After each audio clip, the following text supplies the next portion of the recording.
yourself.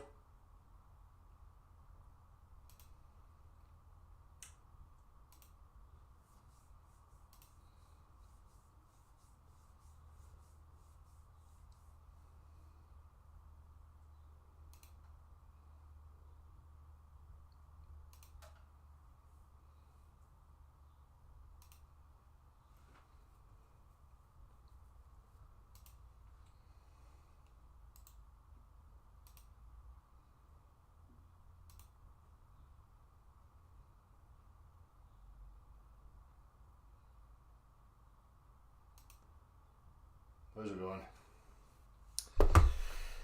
Right. Oh, I better bring my table round just before the whingers start going on about volumes and stuff. I'm going to take it that I can be heard clearly. Got a notification. Wowee. How he's doing? Alright, Andrew? Street Shitter. Andrew again. Malcolm. Christy. Dave Douglas, Simran, hello, one man, how's it going? What's happening? I'll just hang about a little minute. Paul, how's it going, mate? Tina, hello there. Malcolm. Hello, chat. So as you can see from the title of the video here, I've got a few things to say. You know, as I asked the question, are the tantrums over yet? Now, I don't know if anybody's paying any attention, but you don't see me in any other chat boxes, you know, and that's deliberate, just because this narrative of division and yada yada, you know, we can clearly see who the dividers are. So many chats about shills and this, that and the other, and you know, can I trust him and can I trust her and blah blah blah blah blah blah. You know, see, as soon as I see anybody asking a question of can I trust them, I immediately realise that the person I'm dealing with is vastly incompetent, right? And anybody that's perpetuating this notion of trust are for the fucking watching, right? Now, the problems that human beings have is, first and foremost, they do not comprehend the workings of their own mind. They have no real relationship to grammar, logic, rhetoric, okay? They don't have the first fucking clue, right? So first and foremost, the vast majority of human beings, the problem lies right there at their own feet, because that is what we're dealing with in modern life. The inability to discern and reason and have critical thought of your own position and your own thoughts, okay? So, you know, people have to really educate themselves in that regard. You know, if you are operating from that position where you are critical of your own bias, your own beliefs, if you're doing the work to eradicate these things from your own conscious mind and at least become aware of them, then you're on the right path. Once you have, you know, and again, it's an ongoing learning curve. You always learn every single day.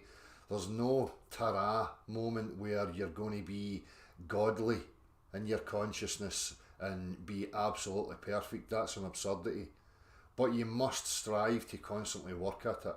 So, you know, we come to the question of shills, dividers, yada yada.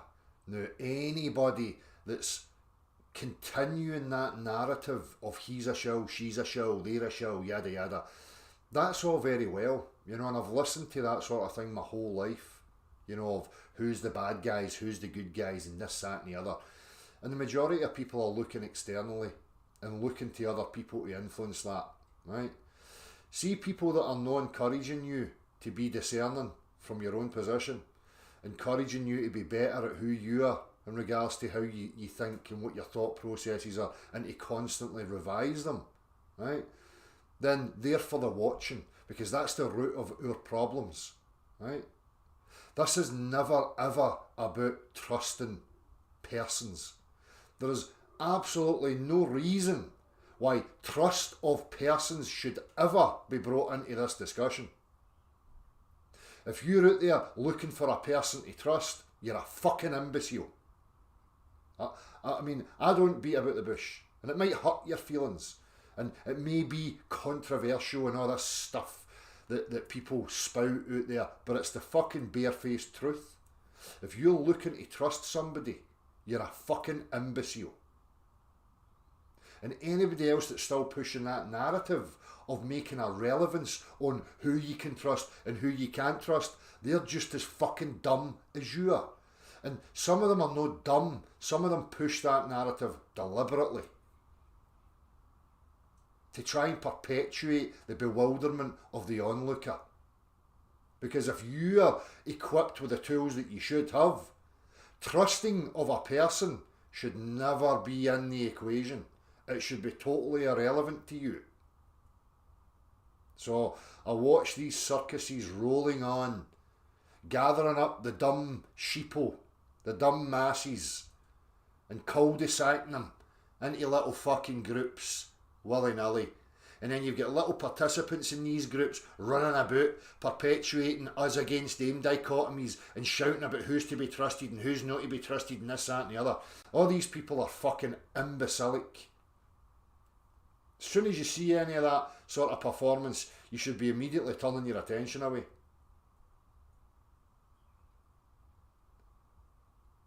The problems are not going to be resolved by electing heroes and saviours. That's just going to get you in more fucking trouble, regardless of the scale of it. Okay? So, trust should be in your own ability to be critical with yourself first and foremost, and to analyse and discern what is put in front of you from the world and from people in the world. That's your responsibility. Nobody else owns your responsibility. Nobody else is to blame for your responsibility. If you cannot see this dichotomy that's being created, this herding of people by people who are of the same ilk, professing themselves to be on opposite sides of some dichotomy, then again, I'm going to use that same word, you're a bit of a fucking imbecile. At this point now, it should be glaringly obvious to you. Many people are here, oh, divide and conquer, and they run about regurgitating these mantras and they don't even have the first fucking clue about what that actually means. They're not even self-aware enough to recognise that they are the ones that are fulfilling that mantra. So, just to get that out the road, you know, if you're here trying to discern whether you can trust me or whether you can trust some other guy or some other woman or whatever the fuck you're looking at, then you're the problem. I'm not interested in any sort of discussion in that regard. Right? All that I can put my attention to is the content that somebody offers me. What's their statements? What's their claims? I do not give a fuck whether they've told lies about who they are, what their hair colour is, what colour their pubes are, how many cocks they've got. I do not give a flying fuck, and neither should you. The only thing that's relevant is the statements, the claims that are being put to you. That's where your attention has to go. Okay? So don't come here looking to trust me. I'm not interested. Take what's being put to you, the practical references that you're being shown, go and repeat them for yourself. If you think that you can come up with some other cohesive, explanation for what you're witnessing, by all means, lay it out on the table, and then we can get through that and we can analyse that and we can uncover what the actual truth of any matter is. Truth can be uncovered if the mind is operating at the right place and you're applying yourself in the right manner. There's no point in trying to be objective while you are running about with a preloaded bias. I see right through you. I can see right through the majority of these people now. I sat back I brought this to the table, made predictions about what was going to happen, and lo and behold, every single one of those predictions has fucking came true. Because people are fucking predictable. You don't have to be a genius to predict and work out what's going to go on. Once you understand the tools and the methods that these people utilise in order to corral people, in order to divide them and keep them divided and segregated from each other, then it becomes very predictable. And the people that are participating in it are just dumb. So they're even more predictable. And if it hurts your feelings, I don't give a fuck. Maybe you should look at yourself in the mirror and realise that you're fucking dumb and that you're partaking in your own downfall and you are the partaking in division. And again, this is not about division. We're not looking for a kumbaya cult cuddling each other. Oh, we're part of the same team. No. Just be an individual and discern properly. And then we'll have a proper community of individuals. No some little cult ideology.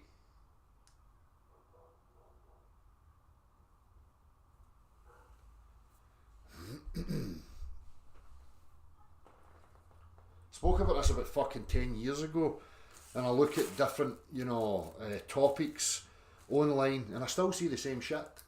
There's many people are going to run about telling you problems and pointing at problems. Oh, there's a problem, there's a problem, there's a problem, there's a problem. Oh, anybody can point at a problem. What piques my interest is when I hear people going, what's the root of this? And usually the root of it is, oh, well, it's the political establishment and it's the government and it's gods and it's the devil and it's fairies in the garden and it's fucking... Never pointing the finger there. You're the fucking problem. So how do you get to the fucking root of the problem? How do we eradicate the problem? By taking responsibility. By taking responsibility for your own mind, the workings of your mind, comprehending grammar, logic, rhetoric, how it's being utilised against you, how sophistry is being incorporated in order to influence you, to make you feel like you're making your own decisions and how you feel as if you know stuff. The reality is you fucking don't. That's why nothing's progressing. Because the root of the problem's never been addressed. The root of the problem's the individual. No a group, no a government, no entities outside of you. You're the problem. I don't want to hear that. Nah, I don't like it. I don't want to hear that because I like to define myself as a victim in some big bad world, some big bad game of good and evil, and I'm just little old me in between. Butter wouldn't melt in my mouth. I've just been badly influenced. Please don't say that. It's his fault. Okay.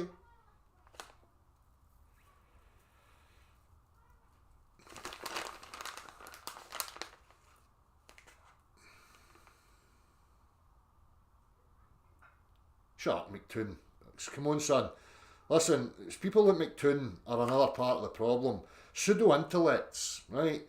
People like McToon who are just little scared cult members, who are shit scared of people like me, a real man of the world, who doesn't have to hide behind some group, who doesn't need the support of groups, who doesn't like to be part of cults and any of that stuff.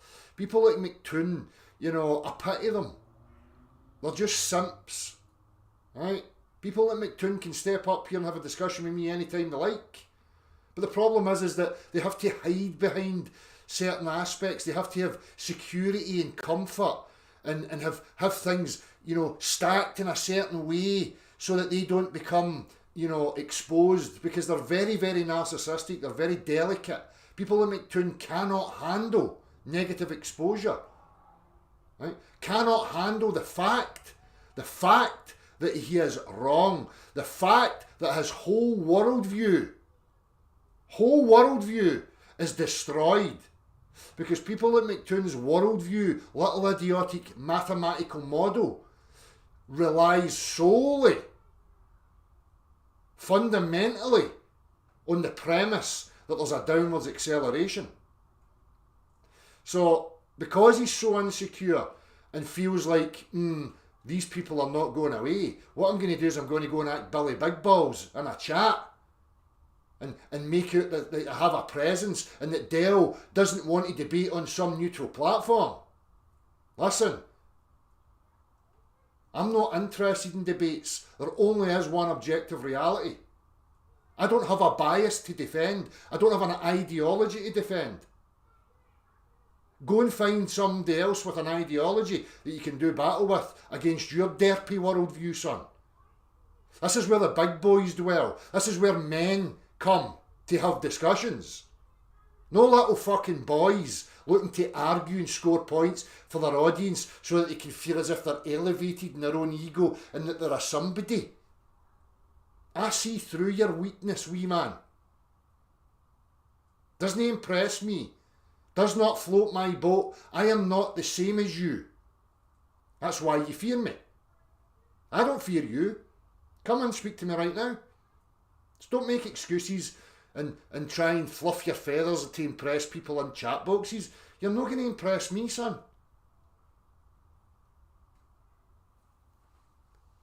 We'll go through your downwards acceleration, McToon. Make videos. Give me content. If you're too shit scared to come and speak to me, be a brave boy. Make some content. Let me hear your physics that you don't have.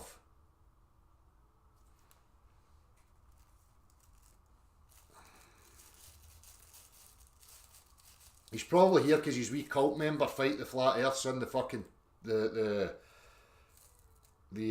description. His wee cult bum chum.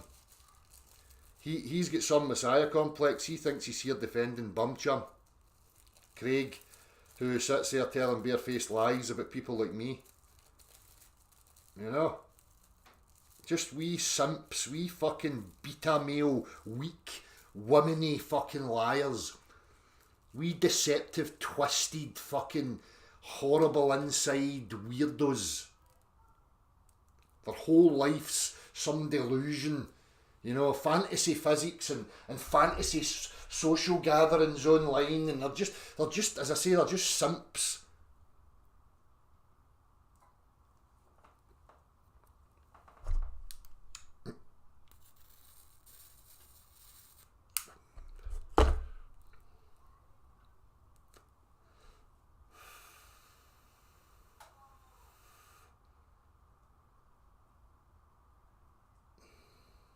I stood in Antarctica, Dale ran.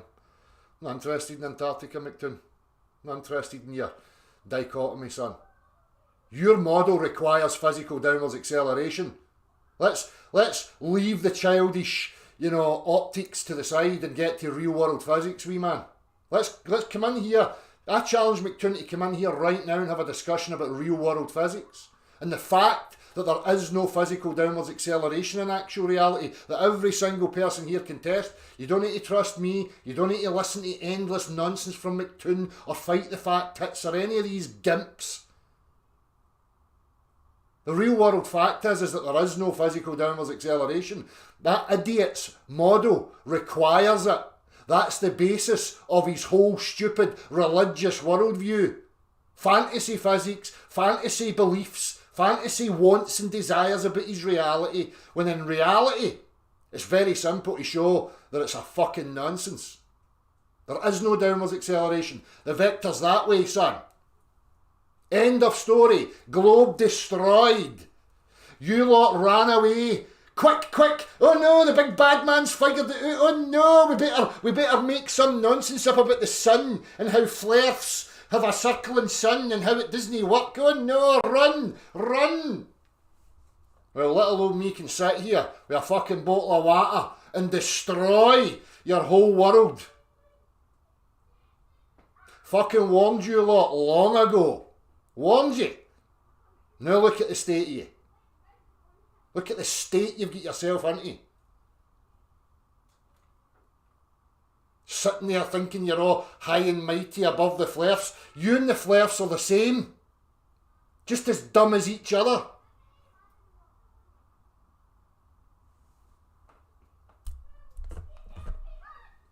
How about you stop your emotional spewing in the chat and deal with the facts that there's no physical downwards acceleration, McToon? How about you deal with the fact that the vector's demonstrably that way? How about you deal with that?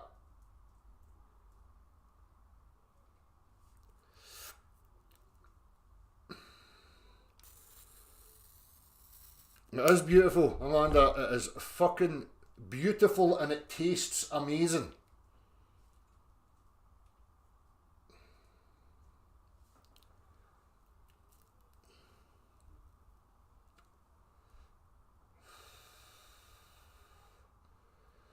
Proving me right, thanks God. He's not getting any response to the facts because he knows how ridiculously stupid he's going to look if he dares to even try and invoke downwards acceleration. Because he knows that we've got physics, real world physics, no mathematical conceptual physics, deriving axioms and creating worlds out of nonsense. Real world physics, just practical real world that you and I can all just go and demonstrate and it just totally deflates him. He doesn't have physics on his side. His worldview is fantasy. Sorry about that, McToon. Sorry, son. It's a wee shame that you're here making yourself into an arse. But hey ho, you dig your own, you make your own bed. You can roll about in your own pishy mattress. I'm just going to laugh at you.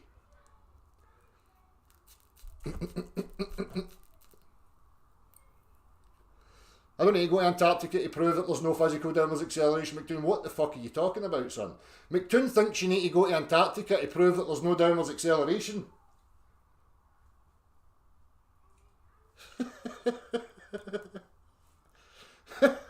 Oh dear. Oh dear me.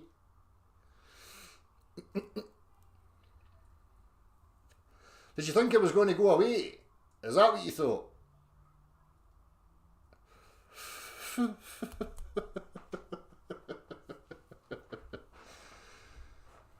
Aye, did you go down and find physical downwards acceleration in Antarctica, McToon? We're all waiting to hear.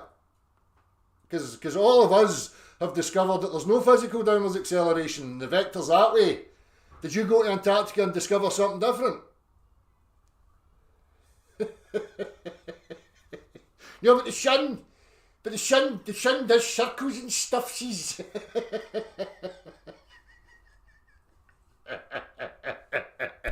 Fuck physics.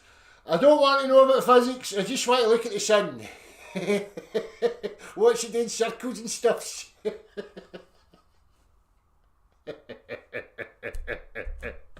You fucking imbecile.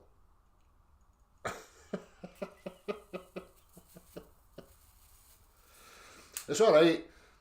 We'll get to expose, McToon's physics. Because his physics is the same as Fight the Fat Tits and the rest of the gimpy morons. We've already established that the Flares are totally lost. Right? But again, you've got to give credit to the Globers because they comprehended that they needed an external factor, for certain, phenomena that we experience. Albeit that it's an inversion and it's totally arse backwards, and totally retarded. But hey ho, at least they tried. At least they gave it a go. And they got away with it for so long. But it was inevitable that it was going to be found out. They're just raging. Absolutely raging that I found it out. Gets right in their fucking craw. They hate it.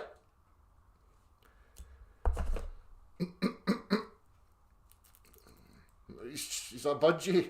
He's just ignoring all the fucking just ignoring all the physics. He's just a budgie. A pigeon shitting all the chessboard. I won. I'm not listening to anything you said. They're just clowns.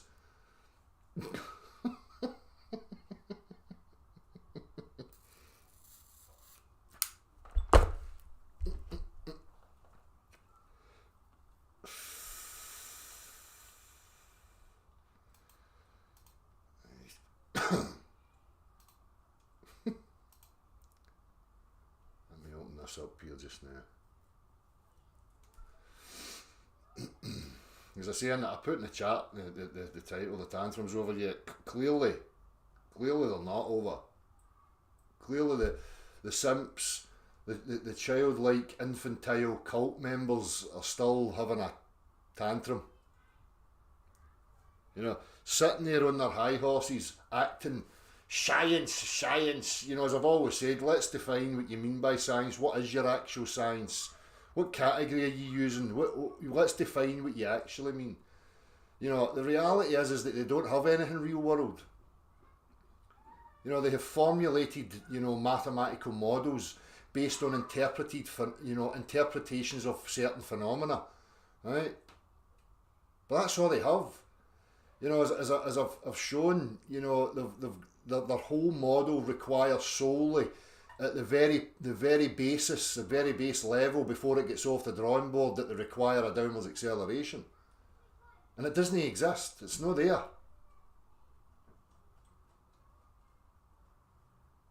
So, you know, they're going to keep saying science. It's pseudoscience. The people at McToon and the Globe Earth cult and the Flares, they don't comprehend what's actually going on in reality. They cannot qualify their position by, you know, any sort of reasonable process of practicality. Every aspect of the globe model is a visual interpretation. That's what it is. Even when I talk, I'm going to talk in a minute about, you know, terminal velocity. You know, when they're invoking terminal velocity, they don't have a measure of the actual object and its true trajectory.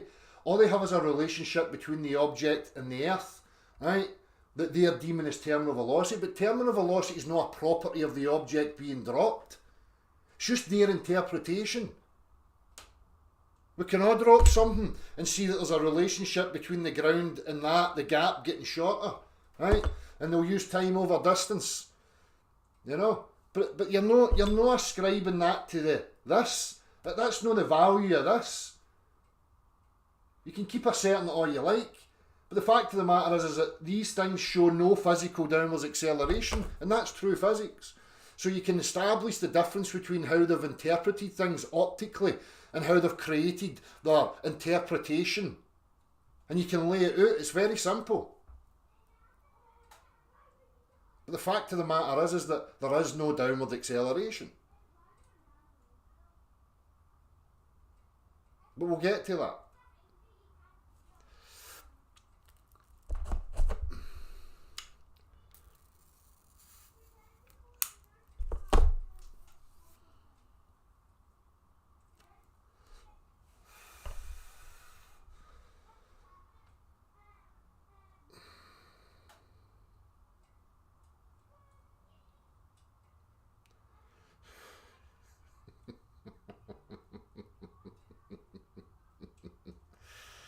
Oh dear.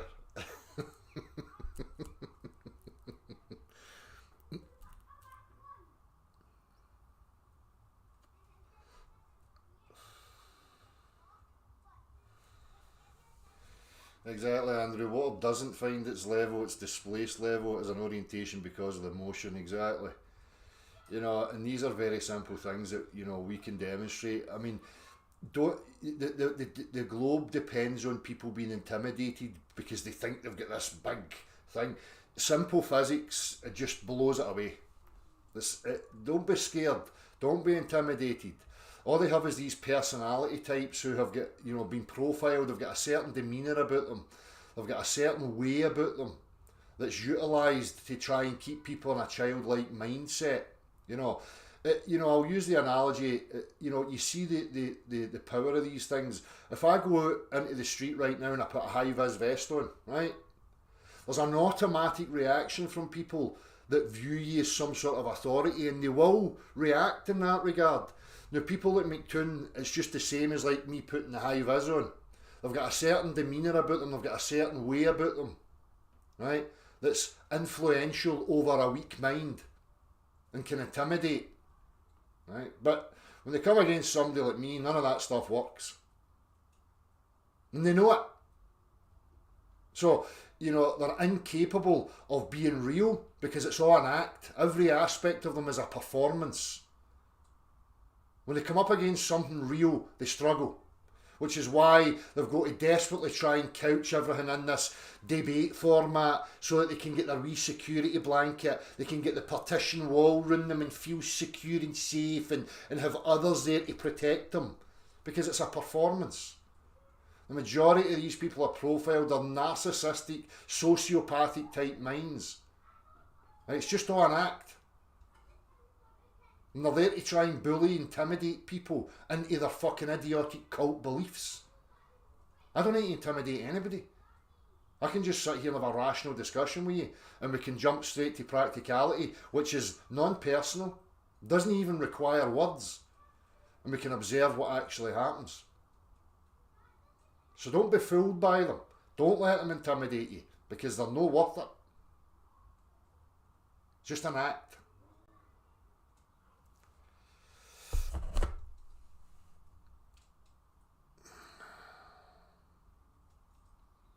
Exactly, Paul. Exactly, mate. Eyes wide shut. Exactly. It's all from script. That's all they have. They're as mental as they come. Yep.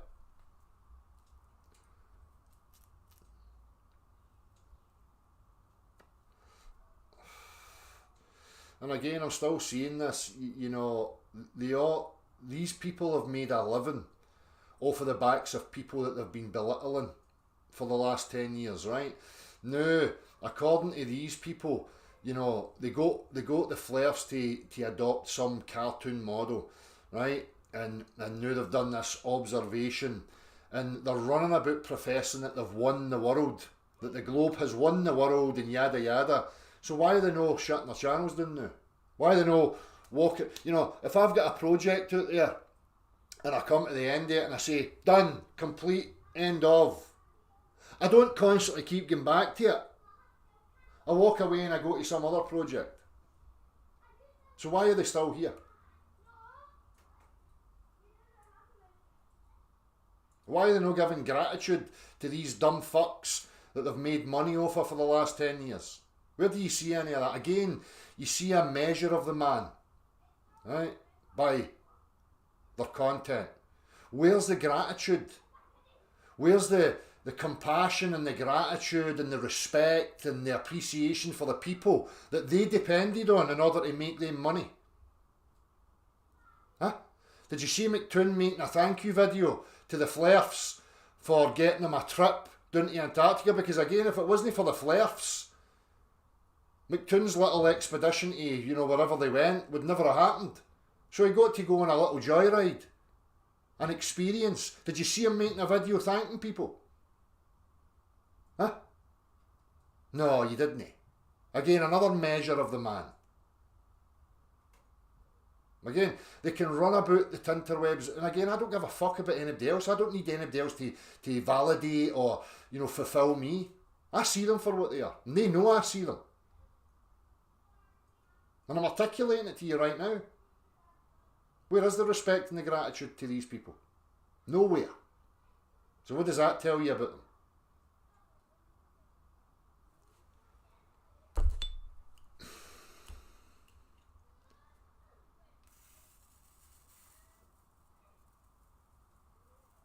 So I asked, is the tantrums over? Clearly not.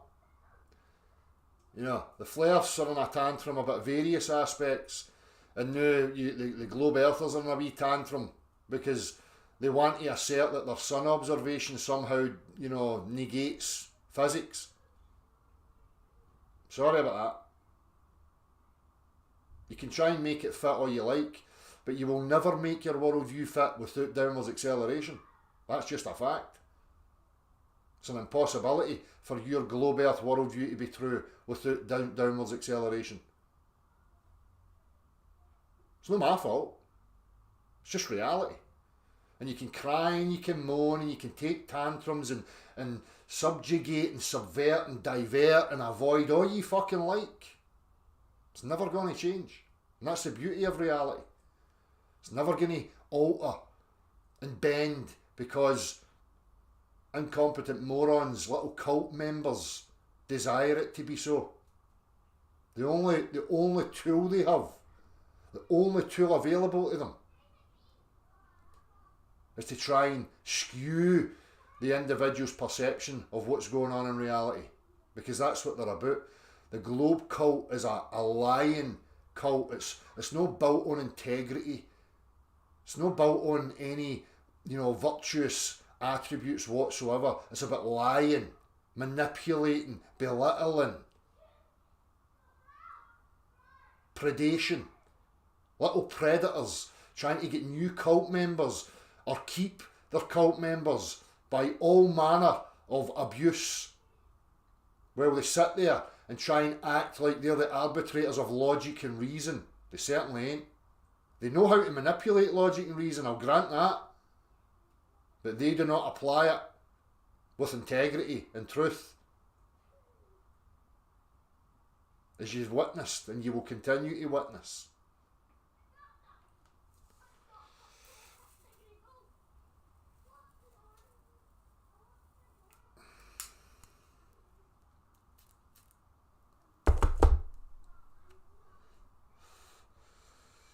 People at Flatzoid are a lost cause because people at Flatzoid are in a us v them sort of mentality. Their ego has taken over them.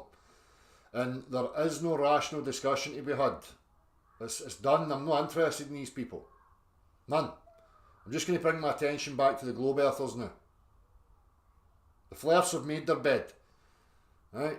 Globe Earth still has a hold over the vast majority of the public out there.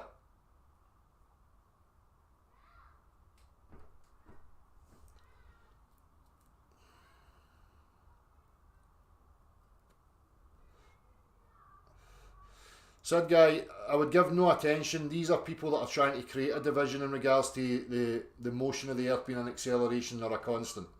Right? There's so many varying factors and there's questions that can be asked, but these people don't come to the table. They've just, jumped in and created this avenue. When I've made my position very, very clear, and I still welcome the discussion, I'd be very, very cautious of these types that are creating that. At the end of the day, you have to understand what force is, right?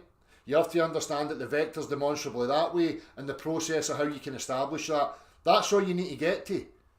Just establish that. You can expose the fact that there's no downwards acceleration and the vector's that direction. The rest of it is open for discussion and investigation. That's the truth. Okay? But these people are trying to divert away from that potent point. The potent point being there is no physical downwards acceleration. They're trying to drag everybody into another dichotomy. Oh, it's accelerating, it's constant. Ignore it. Just ignore it. It's irrelevant at this point in time. What's relevant is there's no downwards acceleration. End of globe. End of globe because the vector's that way. Done. Let's eradicate that nonsense first and foremost so that we can dispel all of these culty beliefs and get rid of it, and then we can start comprehending the actual reality that we exist in.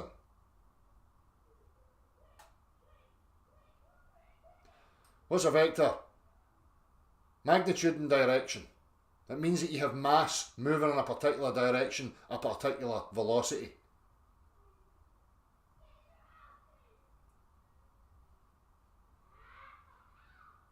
Next.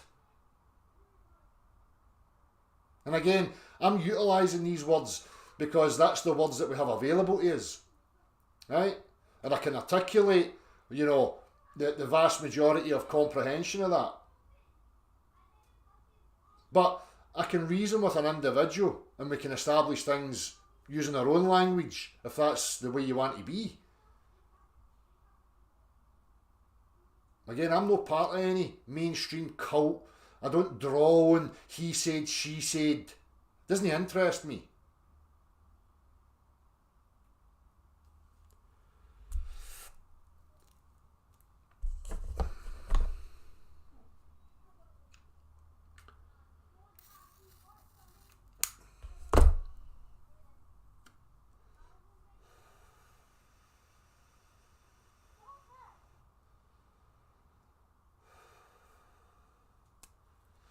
So,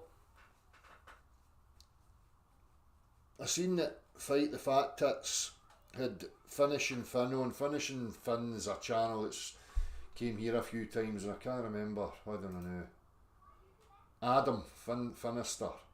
Now, this is not really about the performance of Adam, because it's quite difficult sometimes, and not everybody has the ability to articulate accurately what it is they're trying to convey. And to be honest with you, I've no watched. I struggled to get beyond the first 20 minutes. But there's a few points in here that, again, you know, I feel should have been picked up on and should be hammered. Again, this is not any criticism of, you know, Adam or anybody else. You know, let's just focus on what Craig's offering, and we can have a look at what Craig's actually saying. So that's all I'm utilising it for. No as a criticism of Adam in any way, shape or form. You know, people are free to go out there and partake in whatever they like.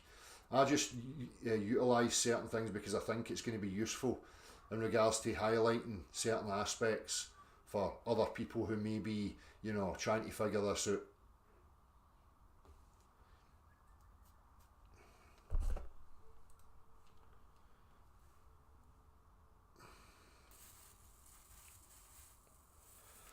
See, Slow plays him whatever's answers his own question, right? Do you believe it's possible to fall off the edge of the earth if it's flat? There must be an edge. You know, these people don't understand that they're the ones asserting it. What do you mean by edge? What do you mean? Guys, hello there. Hope you're both well.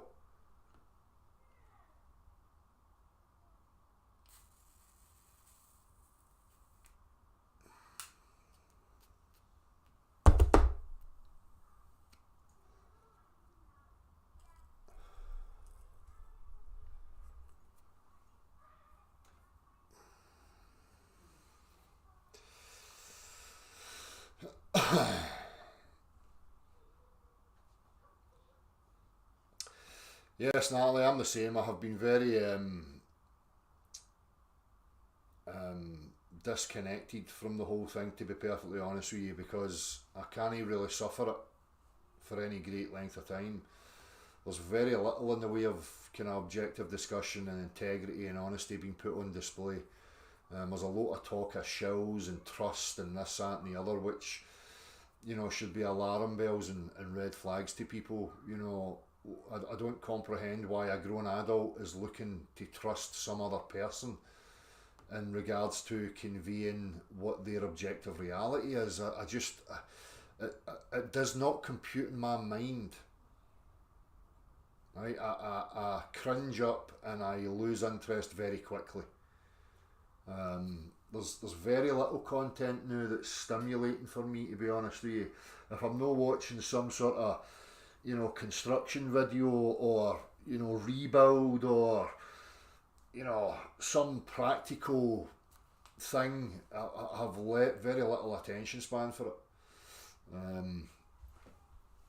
As I say, unfortunately, it's social media. It attracts the majority kind of narcissistic, sociopathic people who are wannabes, and that just seems to be the driving, you know, agenda behind a lot of these people. You can read it in them that they just want to be a somebody. They want to have a relevance or importance, or who knows. You know, it's certainly not the same intent that I have. And again, I'm not judging them.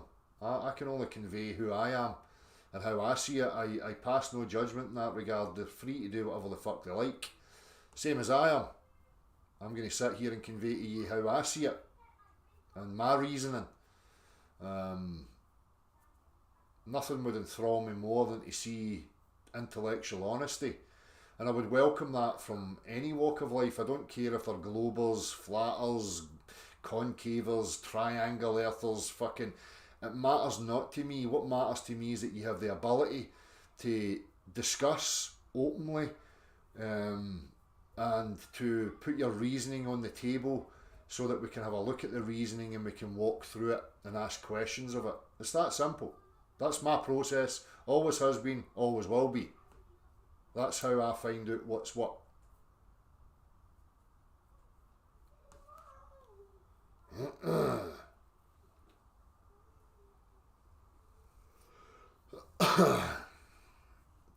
Cheers, Ross. I certainly shall.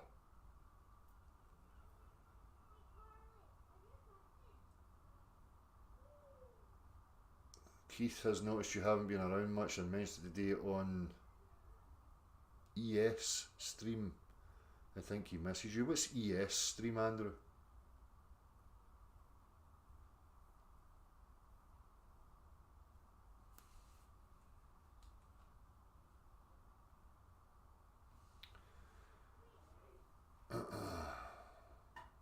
The Earth's no flat, slow play. I don't know, you must be in the wrong place, son. The Earth's obviously not flat. I don't know where you've been or where you think you are right now. I suggest that you wind your neck back into that little shell of yours, revise your position and where you actually are, and think again and try again. Okay?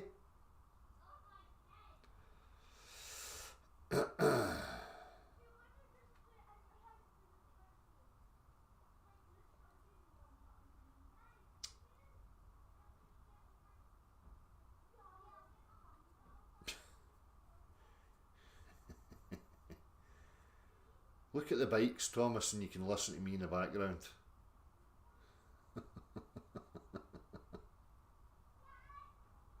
That's where it always turns into renewed awareness. Any topic that's brought forward, it never remains objective, because the agents of, division and confusion come in and sit on both sides of the debate or the dichotomy, and create splinter groups and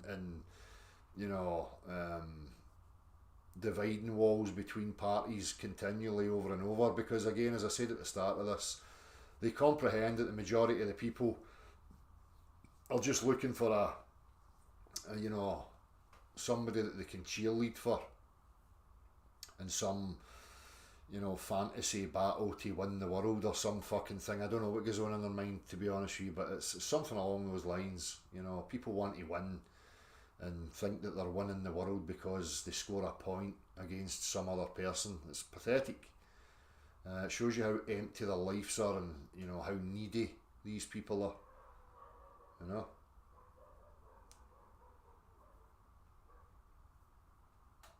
It's always been there.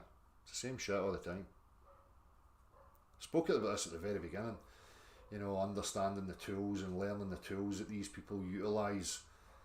It becomes very, very obvious, to the point where it bores you to fucking tears.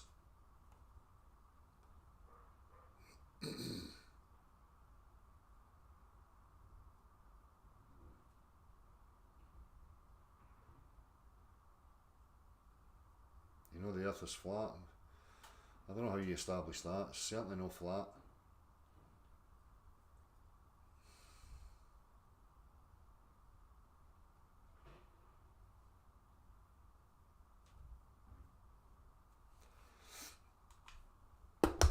Right, I'm going to make a couple of fags here, and then I'm going to endeavour to listen to Craig fight the fat tits, who made comments along the lines of he had been on my platform and was silenced immediately. And I mean, when I was transitioning from the little shed to this one, I was in the house for a little period, and I distinctly remember Craig being on for a good spell. He just makes lies up, and also the thing about Dell doesn't like me very much. Listen, Craig, I don't even know you, son. It's not in my consciousness, my emotions of like or dislike. You don't exist in that deep, son. I'm not interested in whether I like you or no. If you want to come and spend time with me, then we can decide whether we like each other or no, once you've had a objective real world interaction. But I'm not really looking to make friends. I'm not needy. So I don't like or dislike you. I don't know you.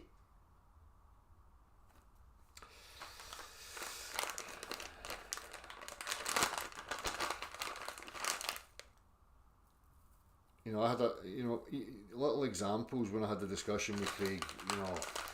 And this was things that I highlighted for the Ftfe's sake, you know, when the whole discussion was going on around, you know, the meaning of level.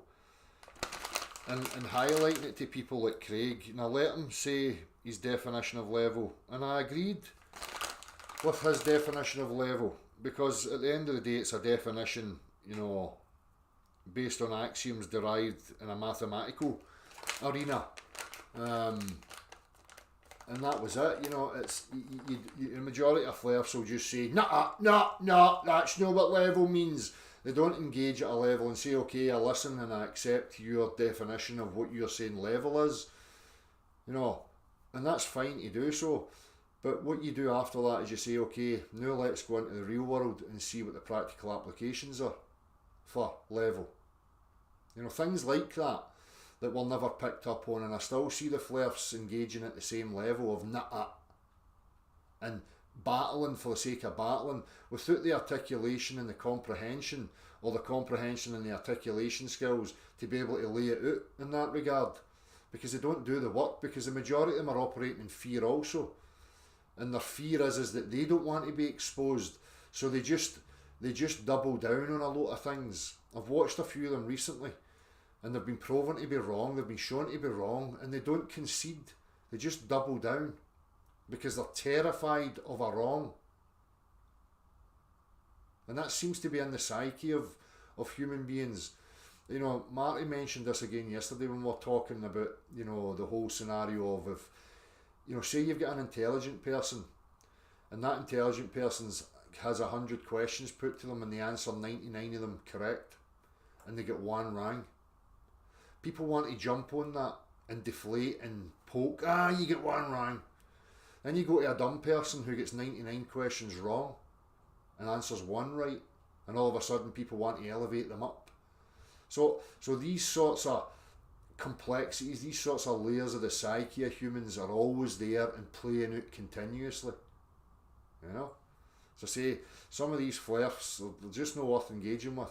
I watch them running about, that's the enemy and they're the enemy, and you know, imbeciles. Total and utter imbeciles. Well, they run about thinking they're some virtuous spiritual beings elevating the world, you know, and they run about talking about how they're the enemy and we're in this camp and they're in that camp, and they love it and they get off on it. It's a shambles. And people who are in my chat that may partake in that are in no way, shape or form a representative of who I am. If you see people in my chat that are going and partaking in that sort of shenanigans, then that responsibility is on them. I don't control who comes in here to the chat. They're not my responsibility.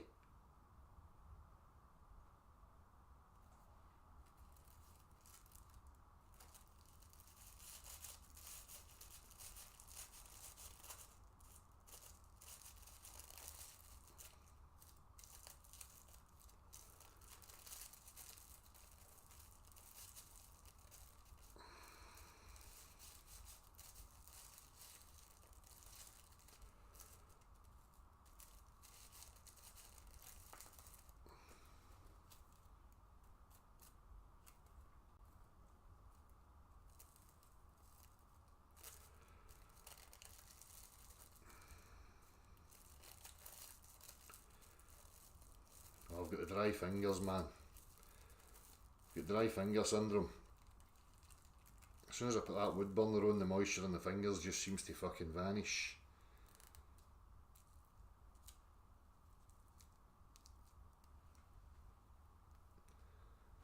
The earth can be flat and round, Fraser. It's just a matter of comprehending the definitions and the language that you're utilising. An object can be flat and round. An object can be flat and square. Can be flat in a triangle. Flat's a description of the surface, i.e. that it's smooth, it has no indentations.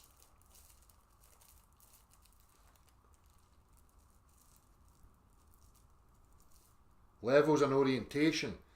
It's a whole other connotation. Okay? There's a difference. And I used to explain this years ago when I would put Flat Earth in the title and explain it to people. Listen, because it's in the title, it's only a phrasing that's been utilised, that's trending in order to get the attention. Okay? It was deliberate and it was manipulative on my part, and I explained every single time that I went live why it was in the title and what it represented. So you have to understand the use of the word flat.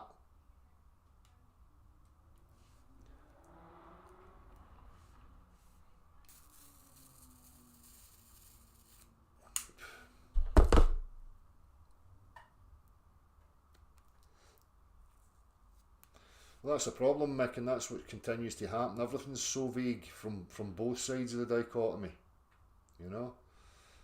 A lot of vague use of words and terminology, and people are not sitting there ironing any of that stuff out and getting to the fundamentals and having an agreement on what they're talking about. They're just talking past each other and keeping their audience confused.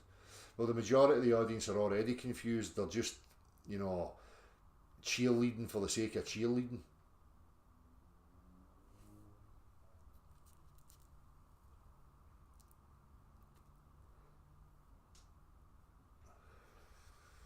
Exactly. Who cares? Flat level, whatever. Exactly, mate. Exactly. Get some lick spittle on it,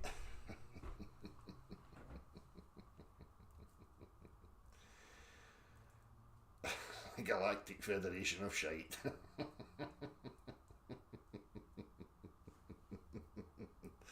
Apparently the Galactic Federation are here to save us and stuffs, and Trump and all this, and it's all I spoke about this years ago. You know, it seemed very obvious to me that the cattle were getting disgruntled, and at some point, you know, they're going to have to make the depravity and the corruption very obvious, and then have saviours stepping in to save the day. And lo and behold, what's happening right now? Huh? Oh yes, your life's going to get better, more opportunities, less tax, all the stuff people want to hear. Then in the very same breath, and we're going to put people on Mars.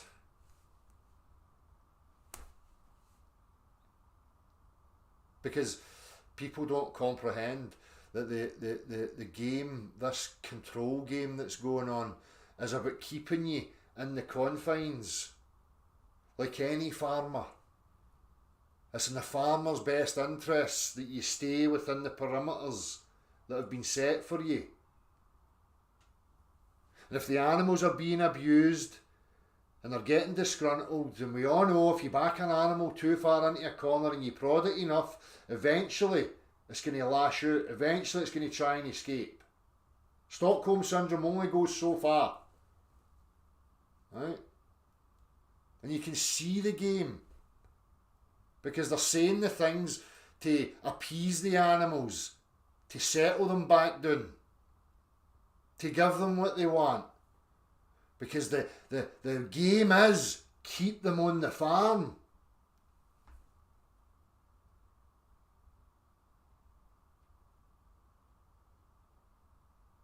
And as I say, that's how you know it. Because in the same breath that they're telling you the stuff you want to hear, the very next breath they're talking about outer space and planetoids and going to Mars and stuff.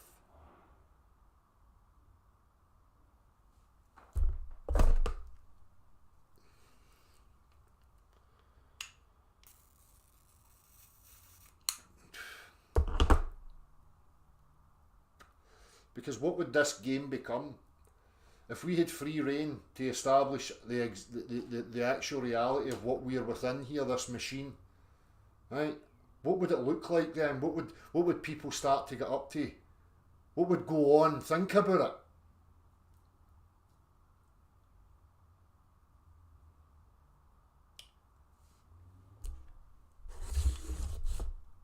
I don't give a fuck about the political arenas and the stuff that's going on and the argumentations and the blah blah. I see it from a wider picture.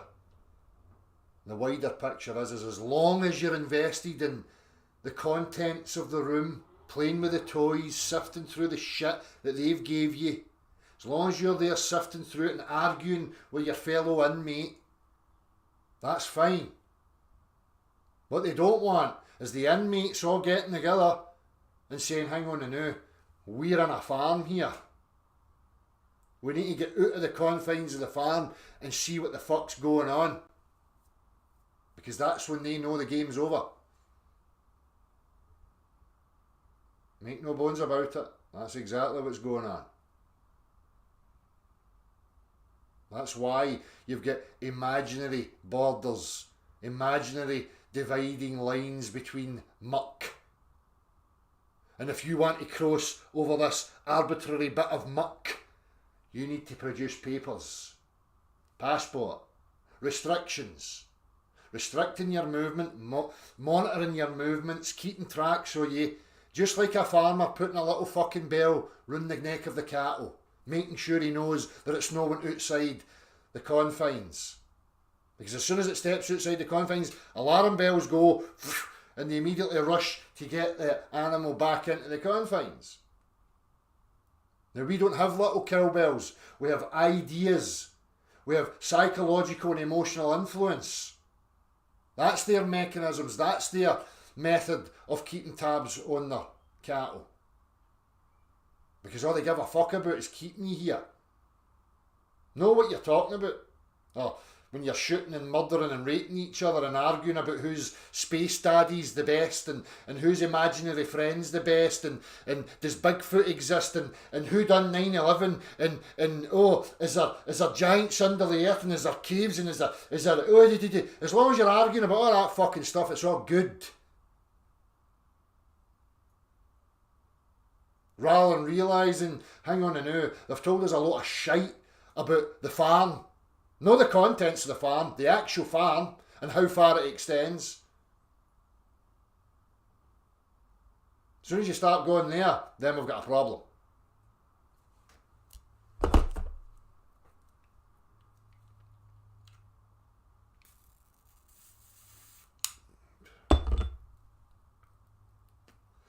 But majority of people don't see it at that level.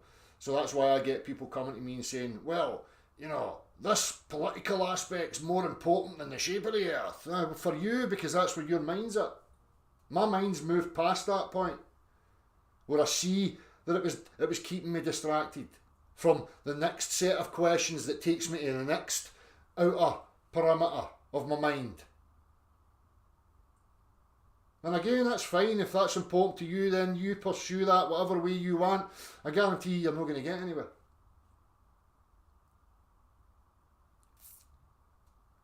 If people ever read the book Animal Farm, do you understand the concept?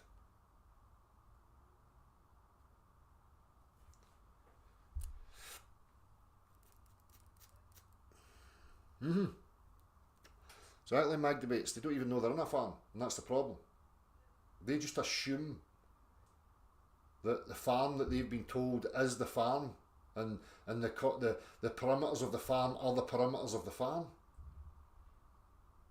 So they don't see the bigger picture because they've never addressed that underlying assumption that they've had their whole life. So they place relevance on the contents of the farm rather than the perimeters.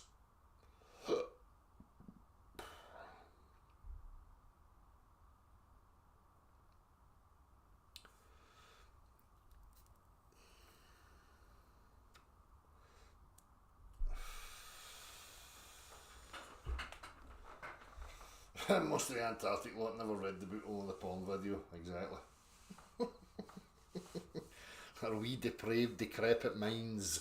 Right, let me fucking line this up, because where did I get to? I got to 29 minutes. I've managed to get to 29 minutes of this, and that's over a period of, how many days has that been up there? 3 days, last seen it the next day, so over 2 days I've managed 29 minutes. It's very difficult, but we'll give it a bash, because there's a couple of things that were said kind of quite early on. I'll cue this up and I'm going to nick to the toilet, grab myself a drink, and then I'll come back and we'll get into this. So bear with me for a minute.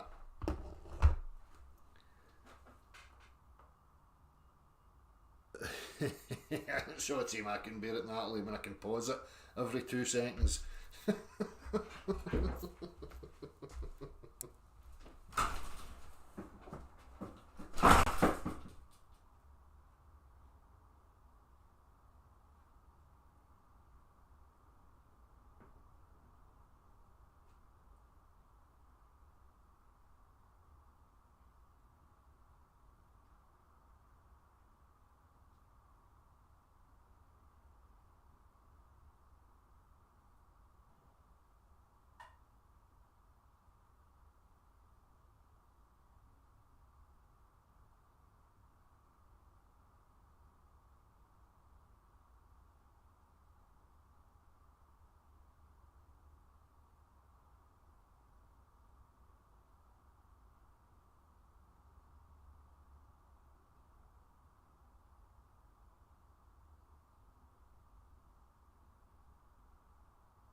Right, anyhow, let me go into this.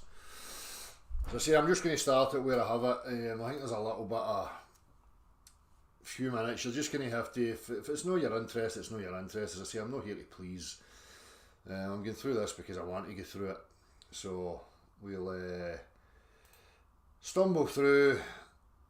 There's a few points that were made that I want to highlight. Just a better word. And then above there, you've got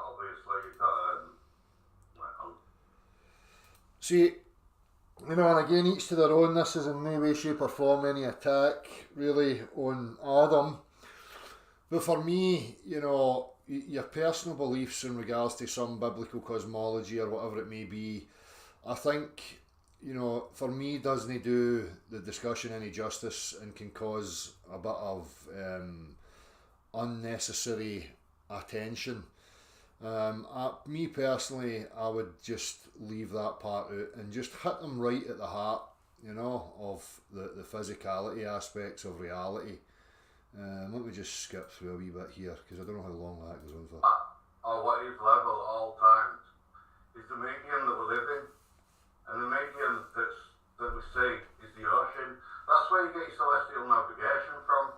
Like flat Earth shouldn't even be called flat Earth; it should be called flat medium, in my opinion. And that's my stance on that. But this whole depiction comes back from, in the Bible it says in Genesis, it says, in the beginning there was God, and all Christians overlook the next wording. God's Spirit moved over the waters. God's Spirit moved. So moved. When you look at the word correctly. What I do find interesting in that regard is people like Adam who have a religious sort of bias and can now read their scriptures or whatever with new eyes and interpret, you know, another possibility of what it's inferring, which is fair enough, you know, and again shows the ability for people like Adam to, you know, shift their position and to revise what they thought and interpreted from another, you know, time in their life, which is commendable. Again, for me, I don't go this route. I've never been religious and I don't really know much about religions, to be honest with you. I only have some sort of surface level comprehension, but anyhow. So he put something into motion, he set something into motion, and that is the motion of the upward vector. The upward vector, we don't move fast, so we're not blazing up, we're not accelerating up, we're going at a steady pace, maybe only 5-10 miles an hour. And you can see this when you download, you can download on your iPhone right now an accelerometer, and it'll tell you that we're actually moving upwards. Right, so the whole Earth is all moving upwards, but it's not accelerating, it's just moving. No, it's definitely not accelerating, it's at a constant, that's why your weight is constant. And this gives us when I took it a step further from here, Craig. What the is rainbow dust? Yes, what the fuck? It's a real product. No, it's not illegal, and it might just change your life for the better. The equation that you've got for gravity, you can use the upward motion and equate the upward motion at 9.8 meters per second. You can use that and convert it into a gravity, into the formula for gravity. So 1 kilometre is 1 kilometre. So what is the formula for gravity? What is the form? Yeah, that's Newton's, isn't it? Yeah, that's Newton's universal law of gravitational attraction. Yeah. Well, when you there's no upward component in that. There is in your model, Craig. It's called the normal force. Okay. And again, we'll talk a wee bit about Ftfe's miscomprehension, because Ftfe will come and say that, you know, I've seen a couple of them. I think Brian was one who keeps trying to assert to globe earthers that they're claiming that the Earth's accelerating upwards. The accelerative aspect of the globe Earth is not a true acceleration. It's not an actual motion. It's the resistance, the internal resistance of the Earth with the warping and bending of space-time. and it's cancelled out at the surface of the Earth because the Earth has an internal pressure that they denote as an upwards acceleration, right? It's not that the globe Earth are actually asserting a true acceleration of the Earth. I mean, they would have to be shooting themselves in the foot in that regard, so it doesn't do it any justice when people have a miscomprehension of the globe Earth position. I comprehend what the globe Earth's stating in that regard. It's wrong, and there's so many other aspects that we can highlight, in that regard, but you really do need to comprehend what the globe Earth's position is in that regard. They're not stating that there's a physical movement of the Earth outwards in every direction. It's an internal, what they would deem as an internal pressure or resistance of space-time warping and bending into a central point, some arbitrary point at the centre of a mass, right? No, there's no component in that at all. No, but right, the fact is, I don't want to get into an argument with you particularly about this, but there's a formula for it on the upward vector, exactly the same for the gravity. So for my model, for me to come on here, it's taken me a lot of years to get something sorted out and come to the actual conclusion that we've got a metric system. By using this model, we've got a metric system exactly the same as what you've got. We've got density layers exactly the same as what you've got in your downward gravity. And it makes sense, it makes a whole lot of sense of what's going on. You see, you're overlooking at the actual verse in Genesis, God moved. He's telling you he set something in motion. He set his creation in motion. And I'm not veering away from that. All Christians are veering away from that, and they'll go, no, it's like stationary, blah, blah, blah. And it's not. You've got oceans rising and falling constantly. The constant rise and fall of the ocean. That's a lot of water. One hell of a lot of water, as you know yourself, Craig. And that's causing a motion. And that motion is up. Well, let's just talk about the upward motion that's constant at the moment, and why I don't think that makes sense.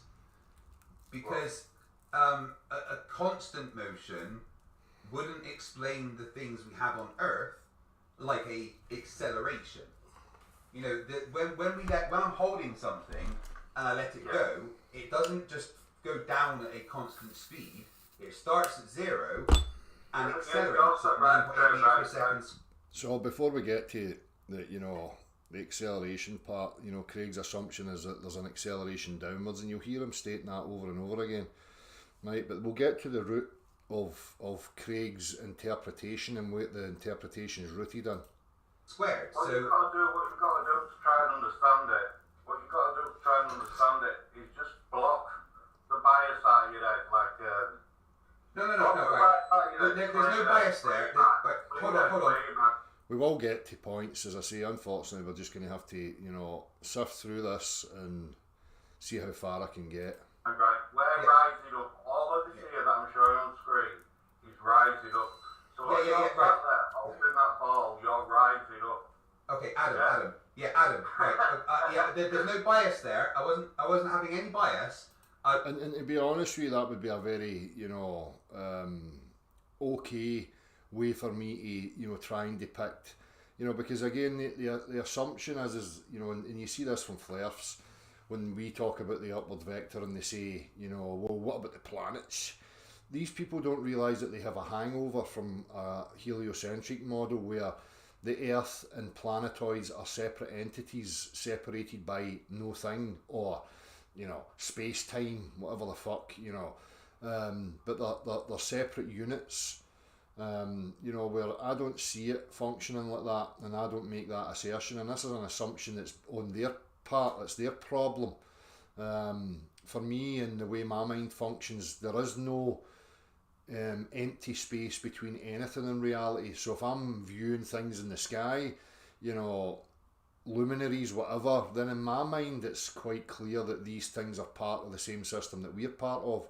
It's the globe Earth that's placed the Earth separate from these things in a different system, right? That's no the way I see it. My mind does not accept that sort of idiotic notion.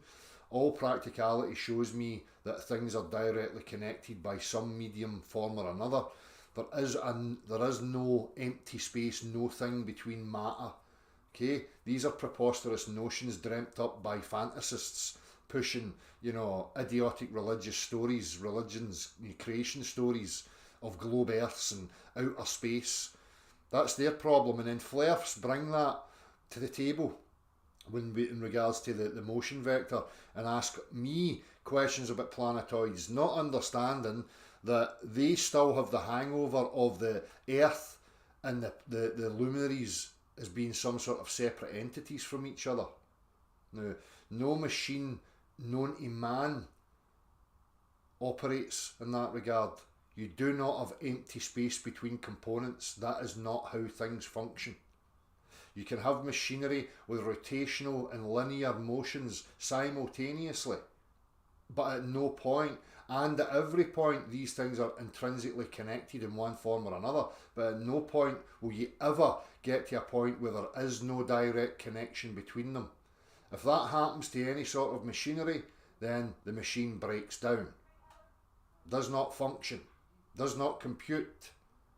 So why it's even in the mind of people as some sort of conceivable reality beggars belief.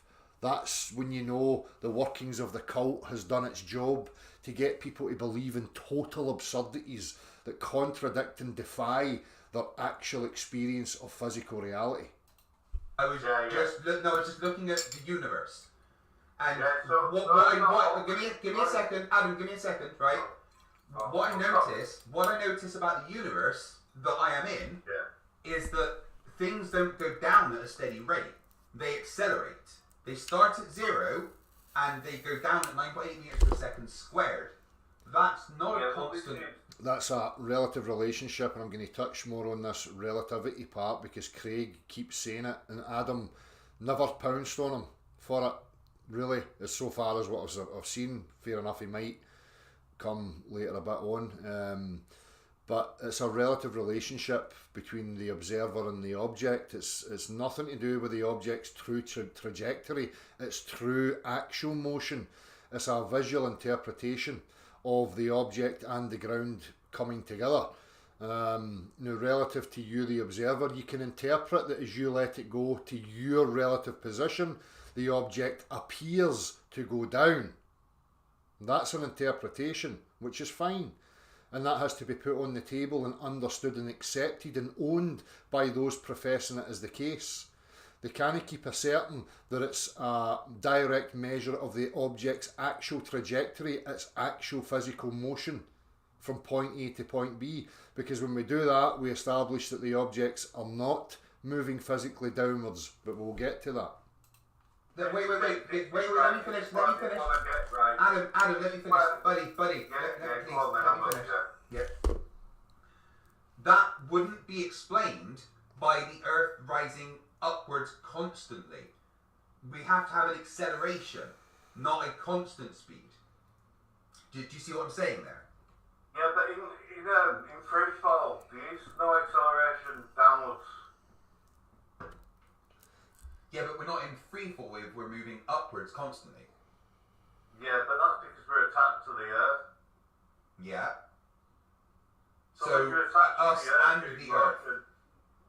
But Yeah, the Earth. how do you explain the acceleration downwards towards the ground of object? It's not downwards towards the object, it's an interpretation.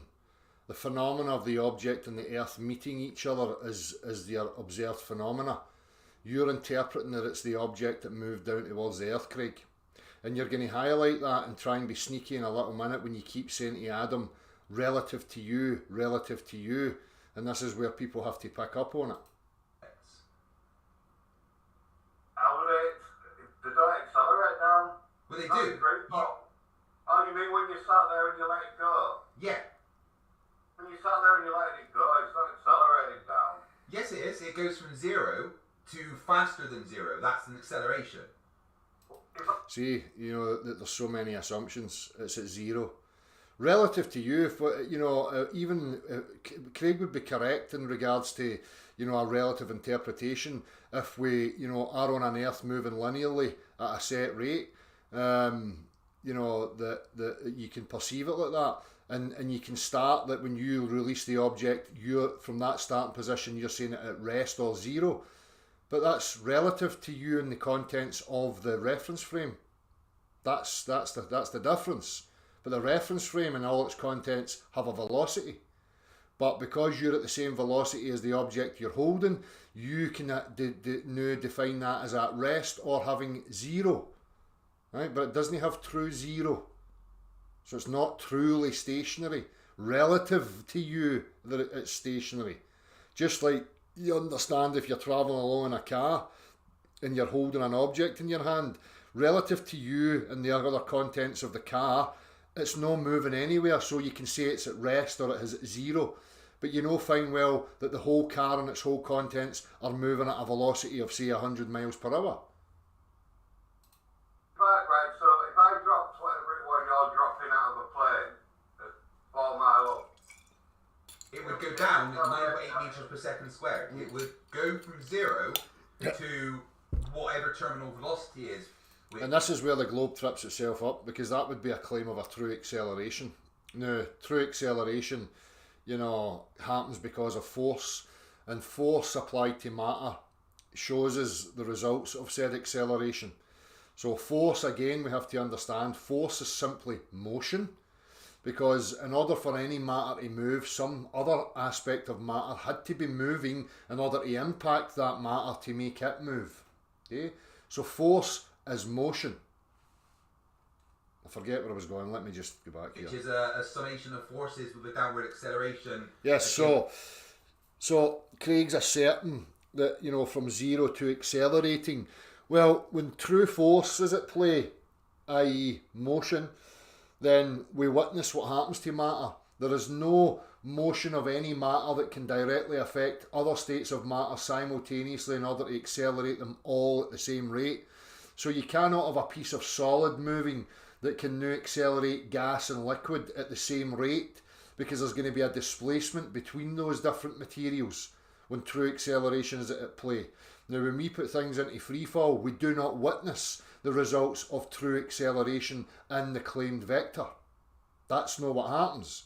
So the globe Earth has tripped itself up massively and destroyed itself in this regard, and you have to have the articulation skills to be able to highlight it. Now they're going to jump and play mental gymnastics of relativity, as you're about to witness Craig doing, with a little smug grin on his face, because it's not been picked up. It's the resistance of air pushing upwards. But there's an acceleration. It doesn't go down at a constant rate. When you let go of something and it falls... Let me just hammer this point. Let me just get my whiteboard up here. I made this video a while ago, but I'm just going to utilise drawings just for the sake of time. Let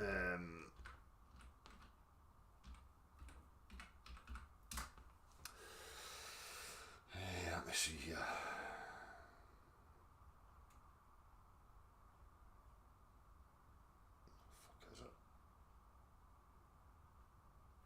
There's the little fucking whiteboard I usually use.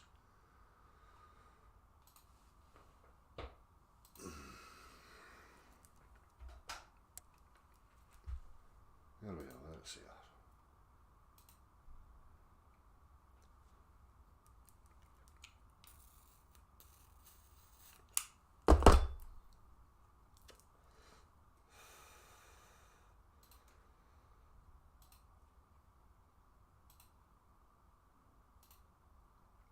So, you get two trains side by side, right? And they're both going in that direction. At whatever velocity. Say they're both doing 100 miles per hour, right? Now, you don't have any reference to the ground or anything. You only have this visual of you side by side with the other train. Now, both are doing 100 miles an hour. Now, if you're optically observing this train here, and this train lets off the power and starts to lose its momentum, right? And it starts to decrease, right? That's very difficult to write this fucking thing. Hang on. So, say it's gone from 90 down to 80, and it keeps doing that, and it slows all the way down. Now, you viewing this, right, optically, you're maintaining your 100 miles per hour, right? Now as this slows down to 0, optically to you it looks as if it goes that direction at an accelerated rate, because that's what you have, an optical interpretation. Now, same again in a reference frame that's moving, just like the 2 trains scenario, and you're standing and you're holding an object and you release that object, then visually that's what you have, that's the globe Earth's measure. It's not an actual measure of true acceleration or whether the object's actually moving through 3-dimensional space in the vector claimed. When you release that object, just like I've shown you here in the train examples, as it loses the momentum, the velocity that it had, it looks like an acceleration to you in that direction. But it's not truly moving in that direction. Okay? If it were truly moving in that direction, we would simply attach an accelerometer to it, and the accelerometer would detect the acceleration in that direction, but it doesn't. Okay? Very simple. So remember, when Craig mentions these things, when he drops that, he's going to say relative to him. Relative to him. What he's telling you is that relative to him, there's an interpretation of releasing the object and the object going in that direction. That's his axiom, that's his interpretation. It's not a method of establishing what actually happened with the object. Okay? Remember that. Goes down from where you are, there's an acceleration towards the ground of approximately 9.8 meters per second squared. So how is that? And again, what Craig's saying is correct from his position, but you have to understand what he's stating. Explained. Do you know acceleration? But there is. It's a de-acceleration that you're experiencing. See, this is where it has to be articulated, because Craig's saying it's an acceleration. It is. His interpretation, and optically there's an acceleration regardless a change occurs. So an acceleration is when there's a change. Okay? That's if you want to define it like that. So it's true. Right? But what's not true is that it's a vector quantity, that it's actually moving, the matter is moving in that direction. That's the difference. Right, from our point of view, Adam, right, when I let go of something, it goes to the ground, accelerating. The true language there, he's already says relative to him. The true language there should be that when the object's released, there's a phenomena that occurs, and that phenomena is there's a meeting of the earth and the object. But the use of language from Craig subtly is trying to assert that the object's the thing that moves from point A to point B. From nothing to more than nothing, which is an acceleration. No, because when you sat there and you're right, so if you're holding an accelerometer in your hand now, you can read that the Earth's moving upwards, it's rising. No, you have a summation of forces. It shows a 9.8 meters per second downwards acceleration, right? But Mike, right, this is something you can't disagree. No, it doesn't. No, it doesn't. It shows you that it's upwards, Craig. And you know that you're just lying now. Agree with. If I hold something, right, you see the sphere that I'm holding in my hand. Well, If I let it go, it goes from nothing to moving. That is an acceleration. Now there's where Craig tripped himself up. It went from nothing to moving. So now he's claiming a true acceleration of the object in a particular vector. Because he's not that bright, Craig, here, to be honest with you. He's not been sly enough with his use of language, and he's made a mistake. So he's making an assertion that there is a true acceleration of the object downwards. But you're going to hear him continually say relative to him. But he's already made the statement of a true acceleration. Acceleration no. To me, what that is you're letting go of the ball. and it accelerates downwards. Yeah, No. Look, Adam, you can't deny that. Sorry, buddy, hold on, bud. You can't deny that there's an acceleration. it goes from not moving to moving. So that is an acceleration. See, goes from not moving to moving. But here he's not putting in his relative to him part yet. I don't know if somebody prompts him, right? And then he starts stating it. I can show you, I can demonstrate, I can show you here. Because the problem, as I say, if Craig's going to keep asserting there's a true acceleration, or any Globe Earther's going to keep claiming there's a true acceleration, why is it not detected? The only method of detection is a relative relationship between them, the observer, and the phenomena of the object and the Earth meeting each other. That's the truth of their position. And I think somebody prompts them here. If you want to have a look at it. But just focus on what I'm saying. When I let go of this sphere, it accelerates towards the ground. Right? That's an undeniable fact. From our perspective. Listen, here. Towards it. The No, ground's coming towards it, and that's deaccelerating. What you've got in your hand is deaccelerating. And the ground's That's still an acceleration, but no, but hold on, you said that the ground is moving upwards at a constant speed. Yeah, 9.8 meters per second, not squared. No, but there's an acceleration downwards. It doesn't move at a constant speed, it accelerates downwards. It goes... Just like the two examples I gave you here of the train. If the train's at 100 mile an hour and it goes through a process of slowing down to zero, as you view it, it's going to look like an acceleration in that direction, because you're no factoring in the fact that you're still moving at a constant rate. Okay? So you don't get a true value when you disregard the rate that you're moving at and you only view it optically. Optically, you're going to interpret that this thing accelerated in the opposite direction at a exponential rate, because as you maintain your position and it loses velocity, you're going to get an exponential quality there, and visually that's going to appear to you like a backwards acceleration. Okay? From nothing to more than nothing, and you can calculate how fast something will go that will be going at a particular point based on how far it's fallen on Earth. And this is the thing, so their calculation, again, it's just all optical. So let me just get rid of this quick. There's nothing direct about any of this. It's very simple to comprehend, right?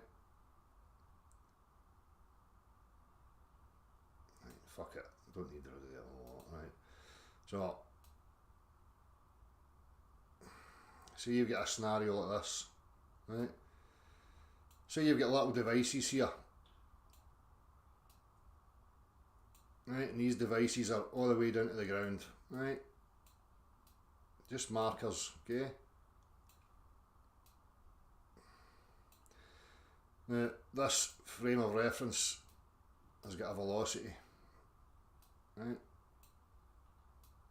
Say, we'll just get a value, say it's doing 100 mile an hour just for the sake, right?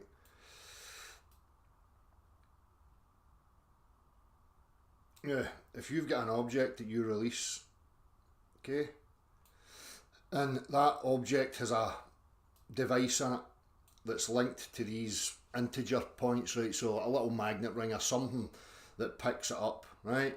Now, as you release that and it loses momentum, right, as this is moving still and this loses its momentum of 100 miles an hour to zero terminal velocity, so say by it reaching this point here, right, the rate of change between it and these integers was at an accelerated rate. So as this loses velocity and this keeps moving at 100 miles an hour, just as I showed you visually, right, then that picks that up as an acceleration. Now when it gets to this point, the time that it takes for the ball in these little sections to pass by each other remain consistent and the same until impact is reached at the ground, right? From that point to that point, they ascribe a value that they call terminal velocity, which in their model is the speed the object is moving, right? But they never established that the object was the thing actually moving in any direction, in that direction at any sort of speed. What they've got is a relationship between the object and the things external to the object, and all they have is a viewing or electronic, but the electronic integers or relationship with us does never establish what's actually truly moving. All that it's establishing is a relationship between the object and the reference frame. You understand? It's not a value of this in the direction that it's moving in. It's a value of two factors. Okay? It's the same as just looking at it. Okay, so now you've got these integers and you drop something. You've got a little timer in your hand and you go, right, bang, I've hit the timer as I release that, and you know, it moved 10 rings in the space of 5 seconds, right? But from that point to that point, the spacings were the same equally. So now I'm going to ascribe a value that from 5,000 metres it had reached terminal velocity until impact of the Earth. But again, it's not a value of the actual object. It's a value of the relationship between the object and the frame of reference or the observer viewing it and how you interpret it. You're not establishing what's actually going on with the object. Hope that's clear. Adam, I don't think you understand the difference between an acceleration and a constant speed I do here. understand the difference. This is where you're wrong, mate. I totally understand it. Well, okay, can you define, do me a favour then, can you define what an acceleration is, please? Acceleration is something going faster. What do you mean going faster? A change, you know, let's be clear, an acceleration is just a change. You know, if you've got two objects and you want the object to go at 100 miles an hour, now if that object's at rest, then as it's utilising force, push, to put it into the 100 miles an hour, right, then it goes through a process of acceleration from the point that it was at up to the constant. Okay? So accelerations just merely change. When anything moves, it undergoes an acceleration. Regardless of once it's in motion, it's now at a constant. And to get it into motion and to get it to a constant, it goes through a process of acceleration. Just like in your car, if you're sitting at rest in your car and you want to go 70 miles on the motorway, then it goes through a process of acceleration up to the constant. So acceleration is just change. Okay? That's what it is. Just like force, acceleration, they're just words to explain change. That's what we observe. That's the phenomenon in reality. We observe a change. Now, when something changes, motion happens. So you're observing motion. Now, if something moved, something else must have been moving in order for that to move. That's reality. That's how reality functions. I don't care if you don't comprehend it. That's the real world. People are just caught up in words and language and don't really comprehend what the language is ascribed to. They think words like force and acceleration are things in their own, or energy. These things are concepts to explain change, rate of change. Okay? They're not attributes of the real world. Well, from 10 to 15 mile an hour, that's an acceleration. Right, okay. So it is from zero. It is from zero. Right, Adam, is from 0 miles an hour to 10 miles an hour an acceleration. Right. How fast is this moving towards the ground right now? Right now, that's moving at 9.8 meters per second as you're holding it. No, from my perspective, Adam, from my perspective. Yeah, and this is where he starts with his relative aspect. From his perspective, he's now telling you the definitions, the terms of his position. How fast towards the ground is this moving right now? It's not. Well, so 0, right? Relative to Craig, that's correct. Relative to Craig. Yeah. Okay, but then I let it go. Go on. And it goes towards the ground at 9.8 meters per second squared. You see, this is the delusion. No, there's no delusion. That's what's happening. Adam. Just like the two train scenario I gave you earlier, if all you have is a relationship between the two trains and one slows down as you continue on your constant, then it looks like a increase in velocity in the opposite direction. Okay? Now if the train next to you was to slow down to 50 and then maintain 50 miles per hour, you would now view that other train as having reached its terminal velocity. Because you're playing the relativity game, you observing it from your position, without accounting for your motion. Okay? So that's what they account for. Adam, hold on, bud. We could argue about this all day, Craig. But no, dude, that's not an argument thing. That is a fact, right? This is just. To get involved in. What I'm trying to say to you is, right, there is another model. And we can demonstrate everything that you need to know. But your model doesn't make sense because it doesn't explain the downwards acceleration. There isn't a downwards acceleration, Craig. It's not a physical downwards acceleration. And if you want to have the discussion, I'll lay it out for you and it'll help you to comprehend your position. Maybe clearly you don't. You know? That all you have is a relative relationship. But if we're in motion, then that motion, that velocity that we have, has to be factored in. Because optically, it's going to look like that acceleration of the object. And that's where you're getting your value of 9.8 metres per second. Because you're not accounting for our continued velocity. And you can demonstrate this visually, as I gave you an example with two trains side by side. If all you have is a relative relationship, a visual relationship with that other train, as it slows down to zero, it's going to look to you like an acceleration, and you can give it the value of 9.8 metres per second until it reaches what you would determine as terminal velocity, where the rate of change is now constant. Your downwards acceleration is within the globe model.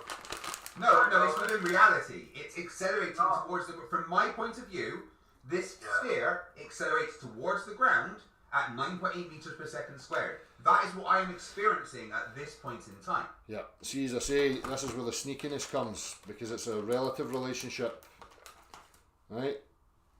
Whereas earlier on he was asserting that there was a true acceleration to the object.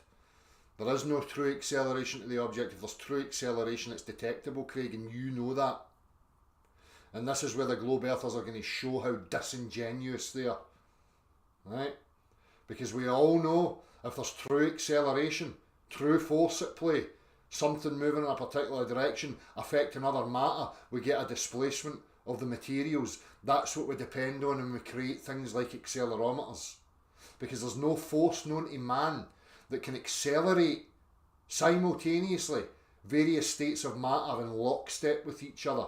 That one force would have to be applying varying amounts of force simultaneously to different states of matter, which is a preposterous notion. We don't live in unicorn Narnia land, Craig, globe earthers. That's not where we live. So you better get your rhetoric tight, lads, because I'm going to keep fucking stripping it apart. You've made the assertion of true acceleration, Craig. There is none detectable in reality. So you better just get back onto your relativity train, sunshine. And make sure you stay on that relativity train, because that's what your model is. A relative interpretation of downwards acceleration.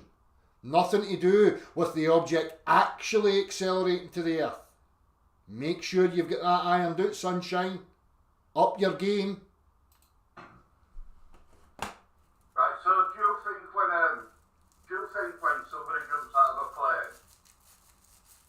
If you're unsure or unaware of your eyeglass prescription, or if your prescription changes frequently due to nearsightedness or farsightedness, then the Smart Zoom reading glasses are perfect for you. Free falling, and they've got a bucket of water in their hand. Do you think that the water will come out of the bucket, or do you think it'll stay in it? No, the bucket, the water, and the person will all accelerate towards the ground at 9.8 meters per second squared. See, there he goes back to asserting that it's the materials that are accelerating now. Now we've flip-flopped again from relative acceleration to true acceleration. And this is again the absurdity. You don't get an acceleration of gas, liquids and solids. There's no force. You can't create a force vector applying force to gas, liquids and solids in order to accelerate them all, Craig. Right? Once you remove the force, they all might move in unison together and lose momentum equally. That's a whole other discussion. But when you're talking about actual force, matter and motion, that never happens, ever. And every single person can test that, Craig. So there's no displacement under the water and the bucket. Well, no, because they're all travelling together. And they're all yes, upwards, losing momentum equally in the upwards trajectory. Not a vector downwards, Craig. Because as you say, the absurdity from your position is they're at zero. And now they all accelerate in a particular vector from zero. Preposterous, son.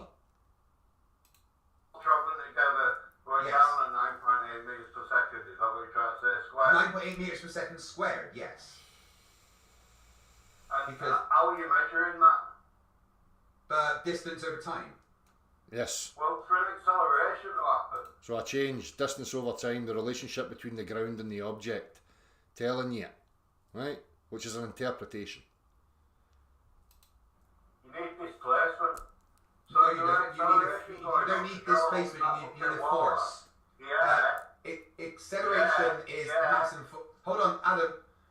Acceleration is mass and force. It's not displacement. Acceleration is mass and force. What?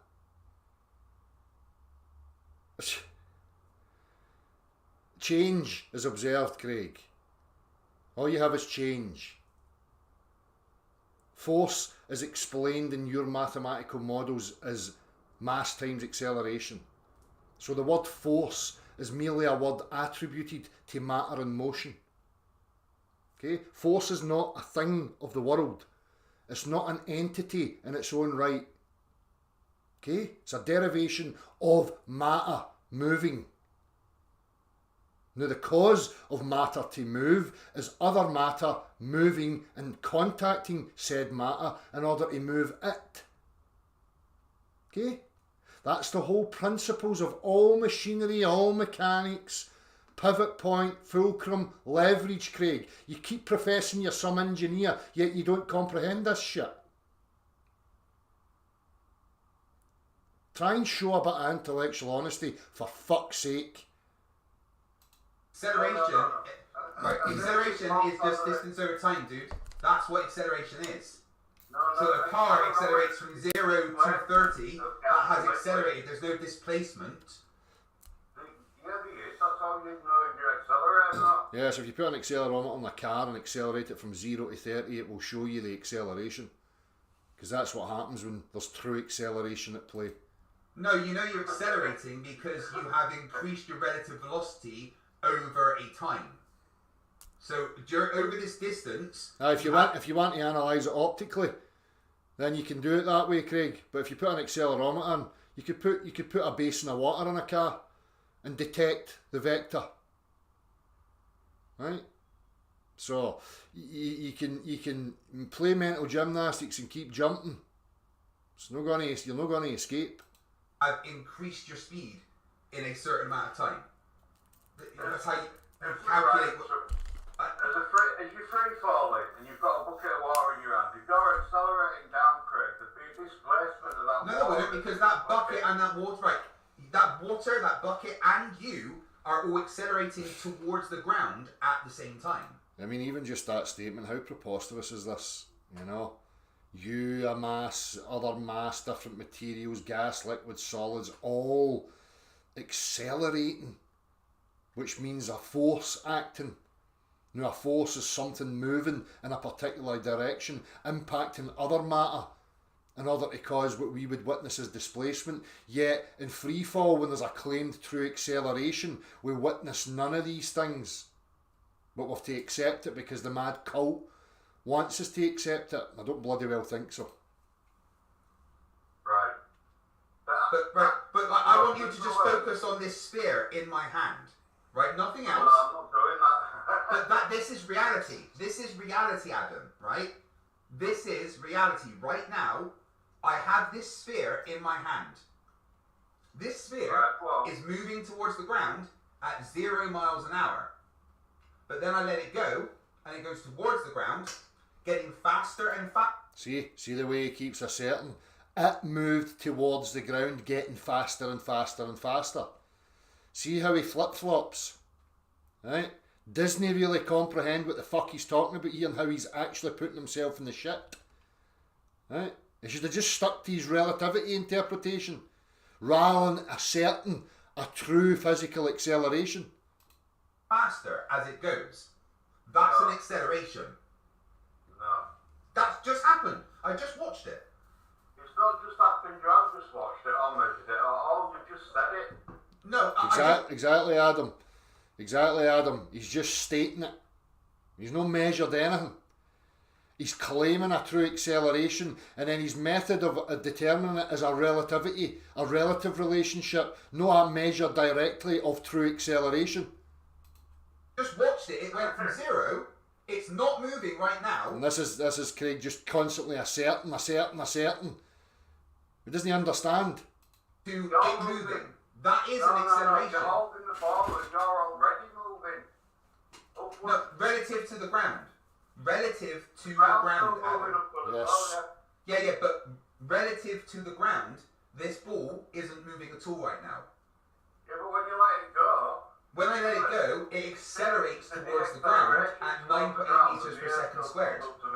No. From my point of view, See? right? From my perspective, I am seeing this sphere See? accelerate towards the ground. See what I mean? I don't know if he was prompted. From his point of view, he sees that it accelerates to the ground, so he's telling you it's a visual relative interpretation, not a measure directly of true acceleration. At 9.8 meters per second squared. I'm not saying that though. But that's what happens. That is reality. No, rather than saying it's reality, Craig, you should be saying it's your position. It might be your reality because you don't comprehend your interpretations and what they actually entail, Craig. It's not objective reality. It might be your reality because that's the way you seek to interpret it, because we all know you've got a bias. Now, in order for you to maintain that bias, you have to go this route, which is going to expose you to being disingenuous, with no integrity, with no passion and appreciation for real world physics, sunshine. It's not. Right, Adam, you cannot deny that it goes from 0 to faster than 0. What I can show is, right, when you use it, you get displaced, when there's motion involved, right, you get displacement. Usually with water in air, you get a displacement. So if you go to the left, I'll push something to the bottom of it, I'll put some up so I can show you more clearly.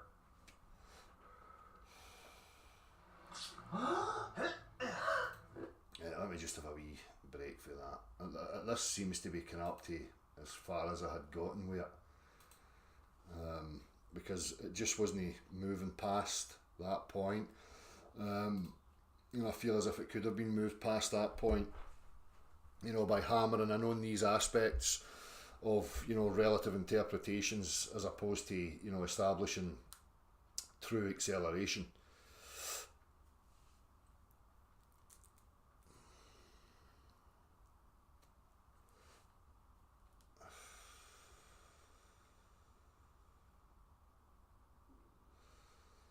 A well-deserved break, yes, I would say so. No, it doesn't seem to be that they understand it, or he does and he's just trying to be sneaky. But I don't think Craig's that intelligent, to be honest with you. At 42 minutes, Andrew, I might just skip to that. If you get any other timestamps that you think are relevant, rather than me, having to go through this whole hour and a half or whatever it is, then send me the timestamps, Andrew, would you, so that I can get them. I'll just type them to me if you can.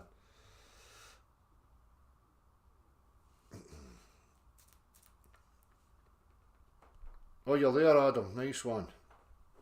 Nice one.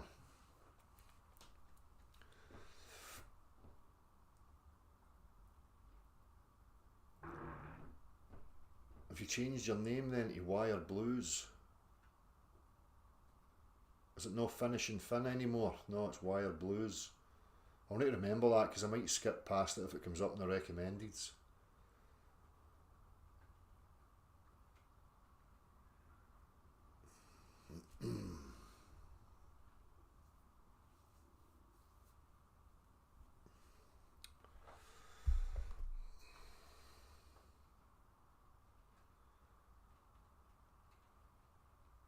I think he was getting prompted. He switched to from my position very sharp.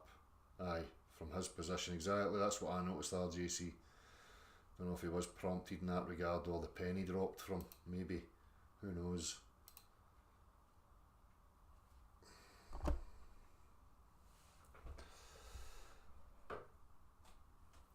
Is it still finishing fin?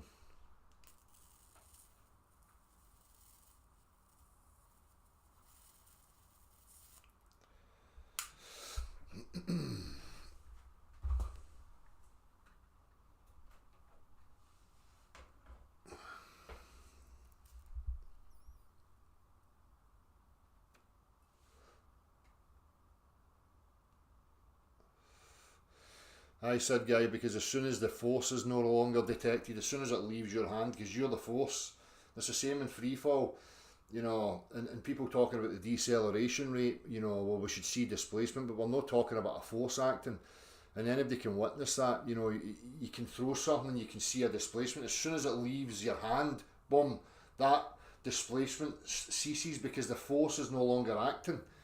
It's only there when the force is acting, when the force is present. It's that that's causing the displacement, you know. All right, Phil.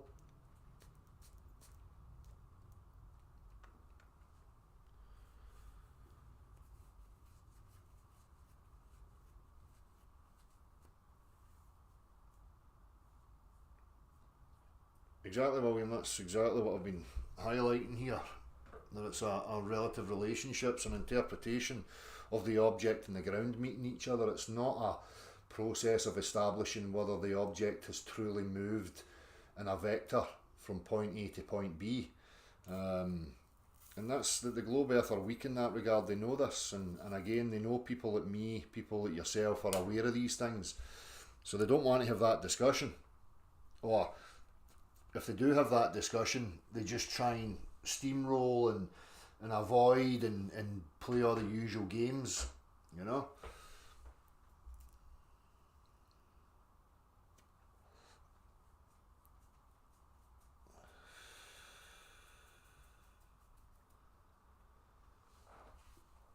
Unguloid misses the point or is just trolling.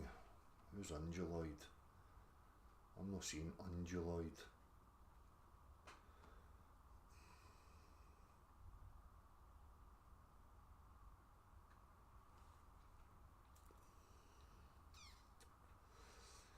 No, it comes from being able to drop a ball and watch what happens. Well, I can go out into the street and I can view the street and I can see parallel lines converge and I can see wee tiny people and objects and buildings in the distance. So by your reasoning and your fucking application of logic, then, you know, the world's full of fucking converging parallel lines and people getting smaller as they wander off into the distance. That's how utterly ridiculous your position sounds, son. If we're just to go by how everything appears, then what kind of mess would we be in? Huh?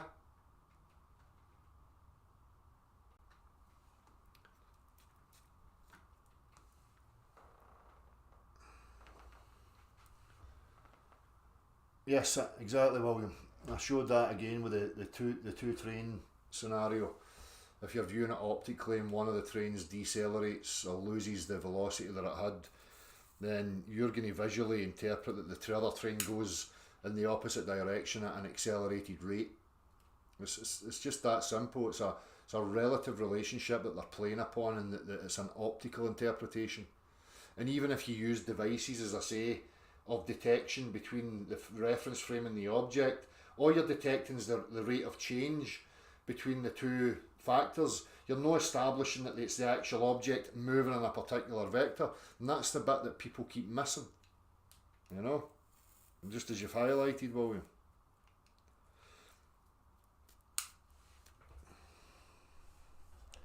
all becomes very, very simple once you start to understand and grasp real world physics.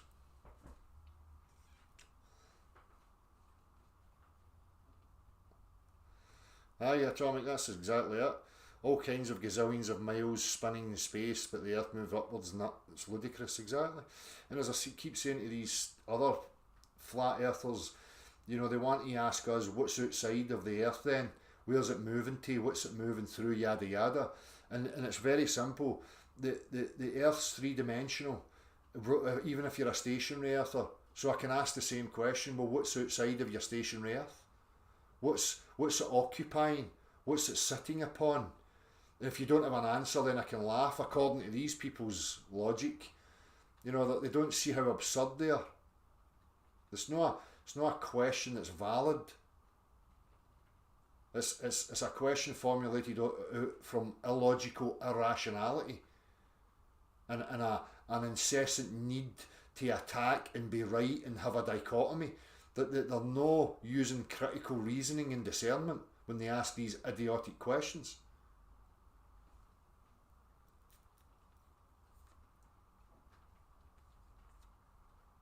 Exactly, William.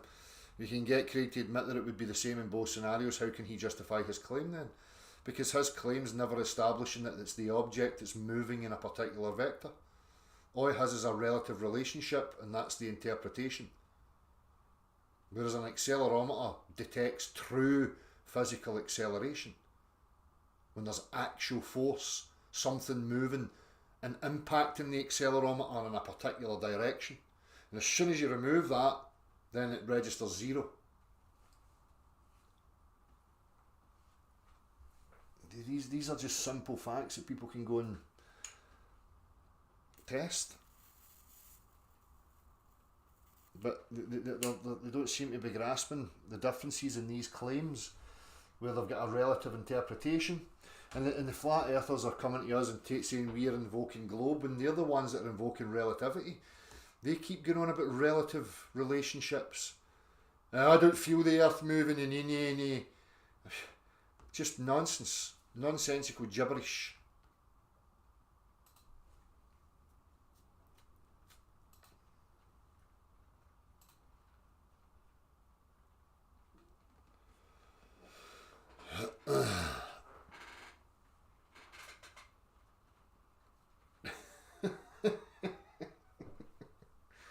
You renewed awareness, you bump into all sorts of fucking stupid.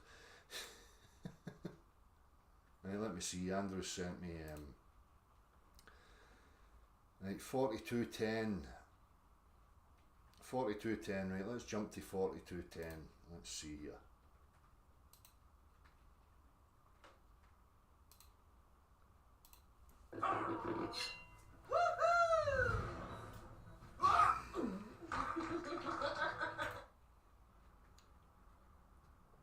Right, Adam, I really want you to try and understand this. Ball not moving relative to ground. Relative to ground. Speed compared to ground, 0. I let it go, the relative speed towards the ground increases. The further it goes, the faster the relative speed towards the ground. That is just a fact. I can experience that, and I've measured this in high school. No, you never measured it, Craig. There is no measure of actual downwards acceleration, sunshine. Anyhow, 4210, let's see here.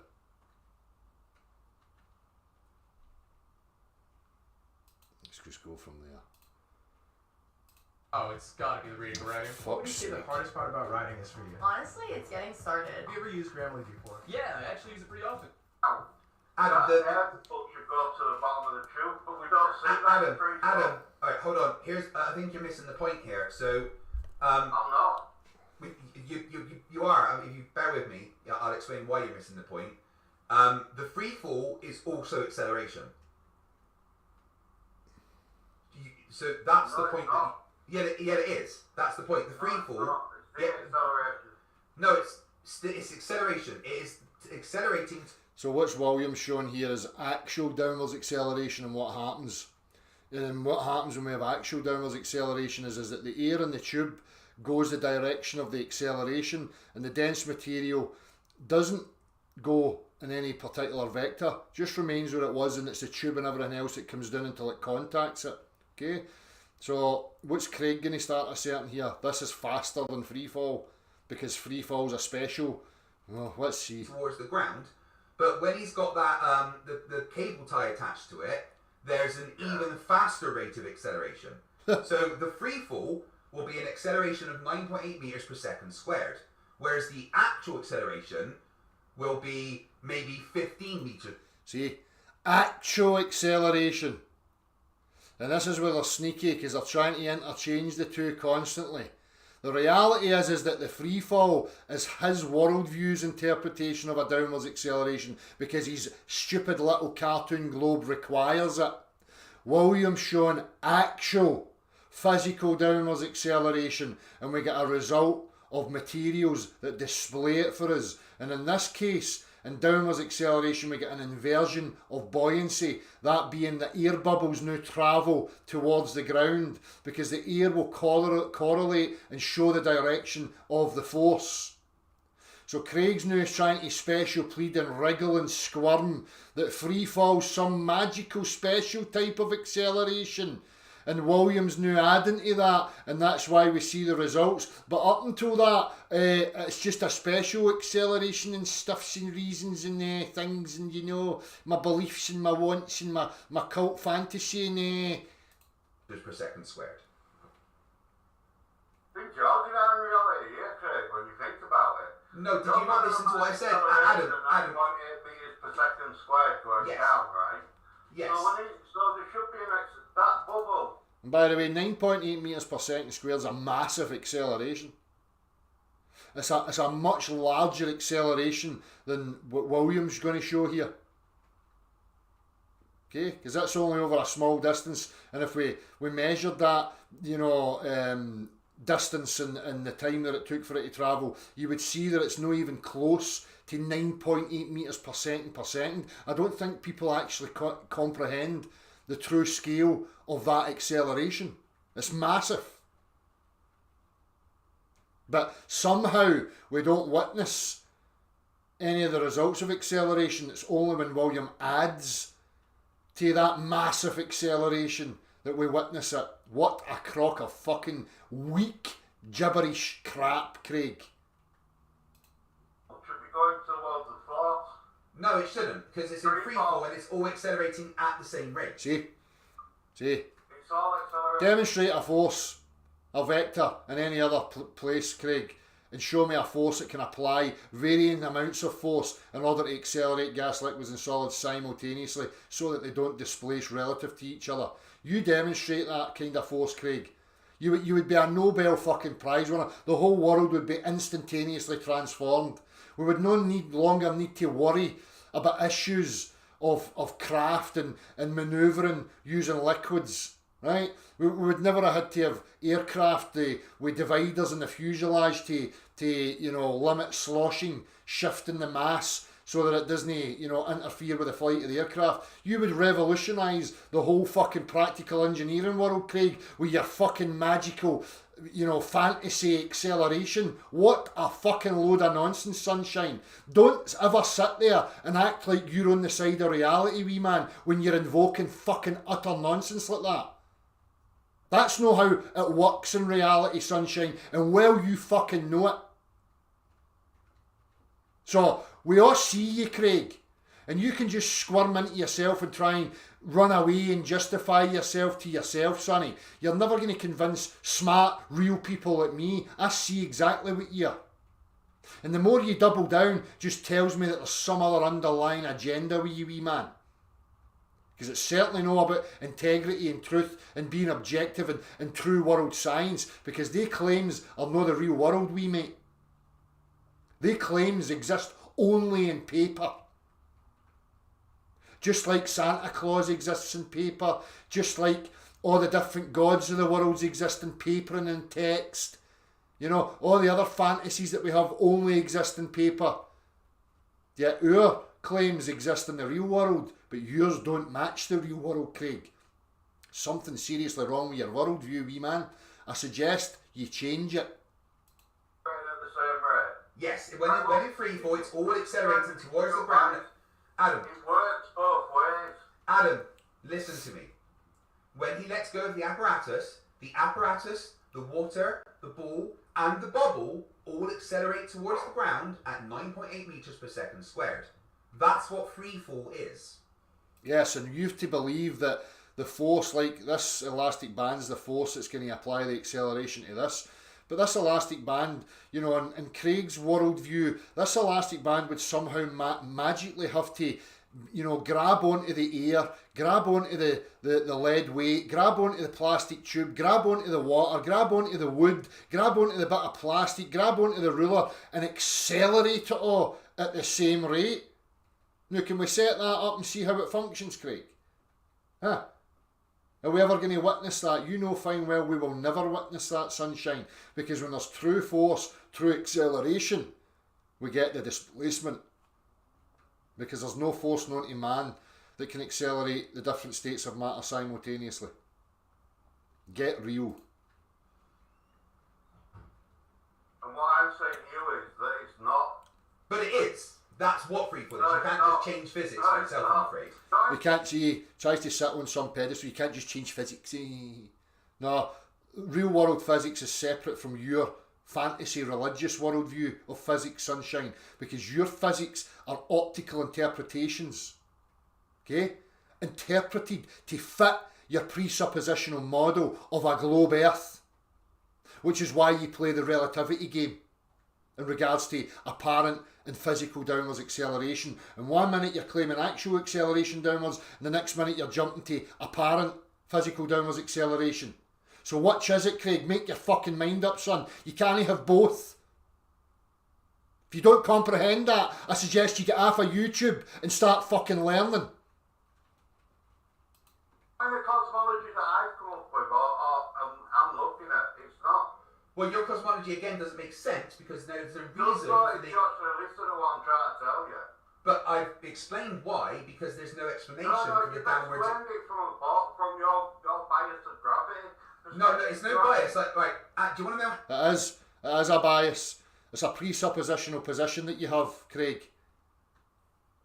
And you're interpreting the phenomena and making it fit your worldview.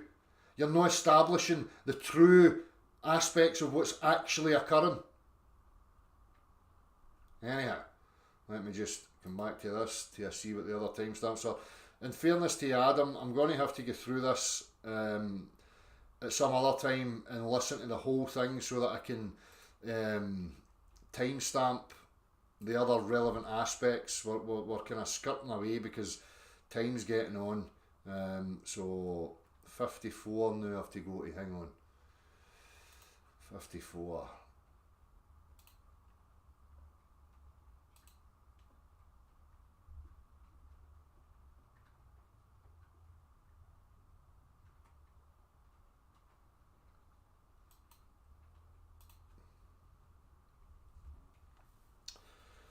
What are we getting? More adverts? Fucking hell. Wix gives you the freedom to tell your story. But it doesn't make sense. It does not explain acceleration. A constant rise does not explain the acceleration. Aye, it does, Craig, because there's inertia, which means that the mass is going to lose the velocity. Now, when you've only got the optics, then as I showed with the train scenario, you're going to interpret that the mass, there's an exponential acceleration of the mass, but you're not accounting that each loss of velocity of the mass, you're still moving at your set rate. So it's going to appear to you like an exponential acceleration of the mass. Okay? Just like in the trains. The train loses velocity. You maintain your velocity. If the train next to you is continuing to lose its velocity down to zero, then it's going to look like an acceleration in the opposite direction to you, an exponential one. As it slows and you maintain your velocity, the relationship between the two, it appears to you like that one's now moving in the opposite direction at a quicker rate. Okay? It's very simple. Right, so as it's moving up, the land's moving up and the medium. Yeah, but things accelerate down towards the ground. We went through this, buddy. Things accelerate towards the ground. There's the claim again. There's a claim. He never couched that in relative to me. He's making the definite assertion that there's an actual physical, real, true acceleration. Well, that's what we have to take from it, because he's no qualifying his position by inserting the relativity part of it. He just keeps asserting it. No, in reality, that's what we observe. We've both got totally different ideas of reality, don't we? But no, there is one reality, and That's right. in that reality, things accelerate towards the ground when you let them go. They don't Relative to you. move down at a constant speed, they accelerate. Yeah, de-acceleration is still acceleration. Yes. But what you have to factor in is that the rate of motion that the reference frame has, which you're no discussing. The acceleration slows down, isn't it? Yeah, that's still an acceleration. It's called a negative acceleration. Let's just clarify, accelerations simply change. But that's not what happens. There is a positive acceleration towards the ground. See? There we go again. A positive acceleration towards the ground. So he's asserting there's a physical acceleration of objects downwards. That's what we experience. We do not experience the ground moving up. We experience the ground being still beneath us and things moving towards it at an accelerate. See how years ago Craig would dump on Flairfs for this when they say they don't feel the motion of the earth, and he would laugh and wriggle in his wee seat and act all high and mighty, and now he's fucking saying the same idiotic shite. You do experience it, Craig. You can feel it pushing up on you right now, sunshine. You can witness an air bubble travelling through a medium upwards. You can let a helium balloon go and witness it go upwards. Now, what are you going to assert here, Craig? That there's a downwards acceleration while simultaneously there's an upwards acceleration. So you've now got a vector acting through itself. So we've got force acting simultaneously in two different fucking directions. And you claim you're an engineer, sunshine. I mean, what a fucking joke. Right? The reason the air bubble's moving up is because the water's pushing it up. The reason the water's pushing up is because the water's being pushed up. The reason the water's being pushed up is because the vessel it's in is being pushed up. And the reason the vessel's pushing the water to push the air up is because the fucking vessel's being pushed up by the fucking earth, Craig. There is no two simultaneous forces acting through each other in opposite directions. That's like trying to drive your car in two directions at the same fucking time. You complete and utter spastic. We could do that, Craig, but it would be two different vectors. We could put an engine in the front and an engine in the back, and we can set the two engines to go at the same fucking rate. What's going to happen to the car, Craig? Huh? It's going to tear apart. Because you can't have a force acting simultaneously in two directions. That's what your idiotic wee fucking nonsense club wants people to believe in. Right? There's my earth. And I've got some magic that's making things accelerate down the way. Now, as it's accelerating things down the way and it gets to this point here, now magically we've got air bubbles and helium and stuff going in the opposite direction. So we've got a force acting in that way and a force acting in that way at the same fucking time. No. When force is present and applied to things like gas, liquids and solids, Craig, it can only have one vector, right? And whatever direction it's going in, say it's going in that direction, then the air's going to travel in that direction, and the less dense materials is going to appear to go down, when in reality it just stays where it was and everything pushes against it and the air bubbles now go up the way. Showing you the direction of the force. You want us to believe the force is acting in that direction, while the air goes in the opposite direction, because you're a bit of a fucking spastic. Utterly fucking insane. Total and utter insanity. Rate. Anyhow, I think I've had enough of Craig for fucking one day.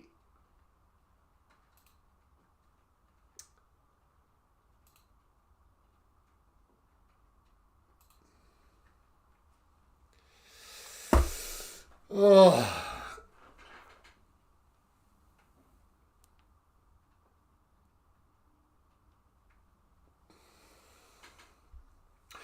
I'll certainly be present. Wire Blues are finishing it. Adam, I'll just call you Adam now. I'll certainly be present. I cannot wait for him to fucking derp out and give me more content.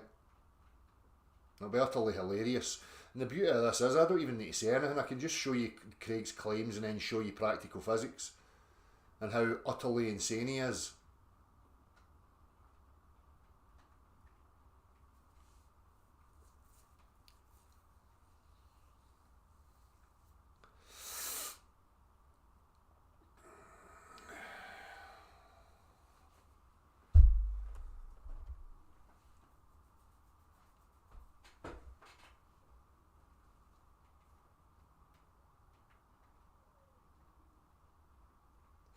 Well, that's it, Vandervent. But I think there's people like this I'm going to highlight because they're being deliberately disingenuous.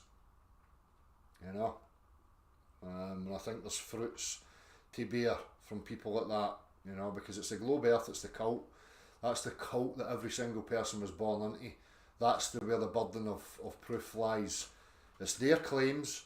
I'm simply taking their claims and getting into reality and saying, your claims don't match reality. You know?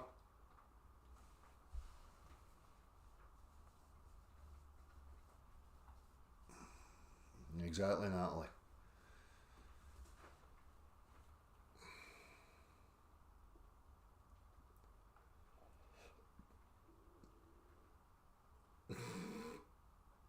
I know, Andrew, it's a faster acceleration down than my magic acceleration down. I know it's fucking nonsense. You know? Crazy.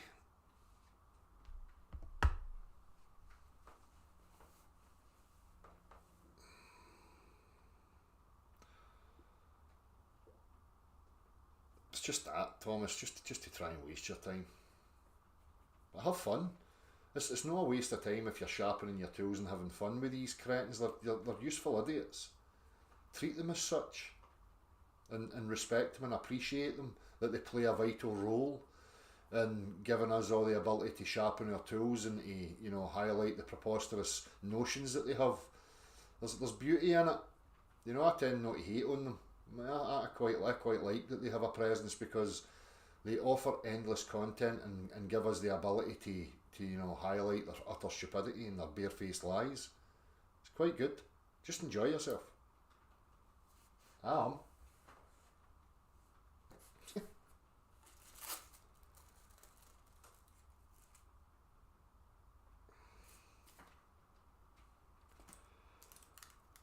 How does your globe exist without Downer's acceleration, Potato Man? How's that work? How can you verify it's a globe when your globe requires that there's a downwards acceleration that doesn't exist in reality? Yeah. How are you going to get out of that?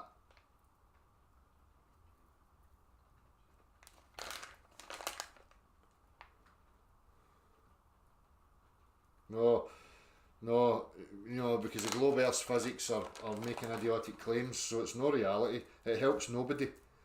There's nothing about globe physics that's relative to the practical real world. None.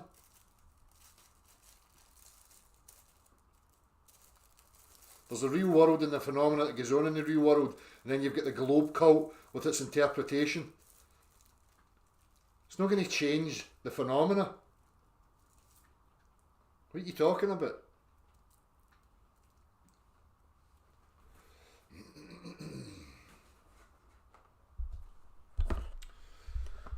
Well, thank you very much, Realm Walker. Thank you.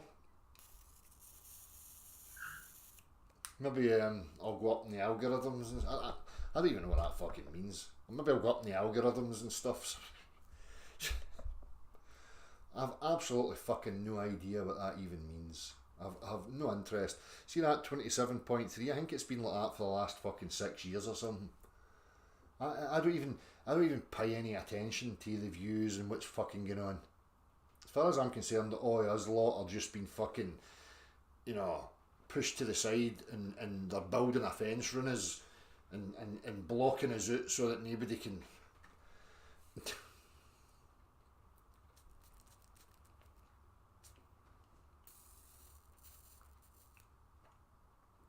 Yes, I use a filter, Atomic. It's just the original American Spirit.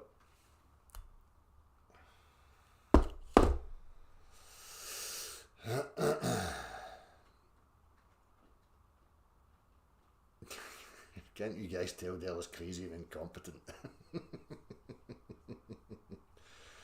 Well, a cult member that believes in utter absurdities is going to point at somebody like me and make that claim. Of course, you have to, because reality and the true nature of reality to a cult member is insane, because you live in a perpetual fantasy world and you're hell-bent on maintaining your belief in a fantasy world. So when a big bad man like me comes and points out actual reality, your only method is to call me insane, right? In order for you to try and maintain your beliefs, because you can't approach any of the practical stuff that I'm showing you. You can only try and attack me, the man, which again shows how, like, you know, weak and incompetent you actually are. Just keep performing for us. It's great. I love it.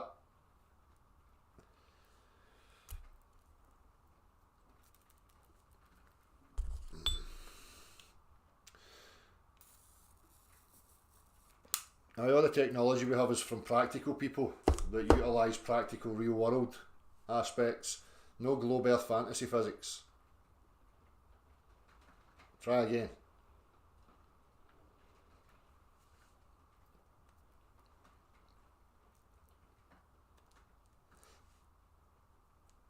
Exactly wrong.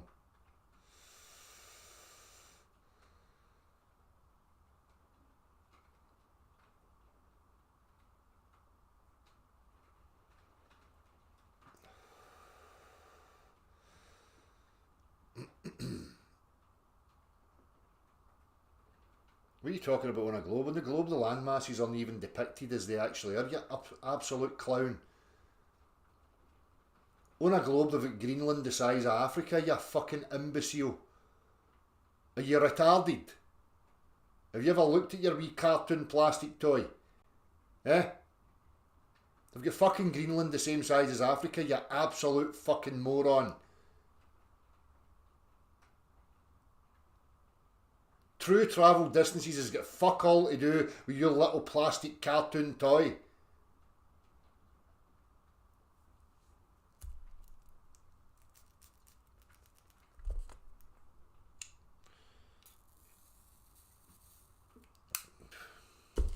Your globe doesn't exist without downwards acceleration. So you can try and shift the goalposts. You can try and fucking gish gallop your way out of it. You can run about and display all sorts of mental gymnastics. But without true physical downwards acceleration, your globe does not exist. And the very fact that we can demonstrate that the vector's in that direction even furthers the impossibility of your globe Earth. So don't talk to me about real world physics, sunshine. You're destroyed. Your worldview is gone.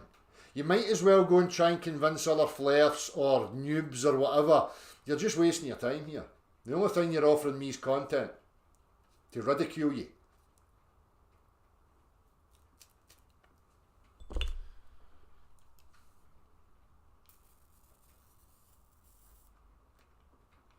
Say my name, say my name. Keep saying it, Potato Man.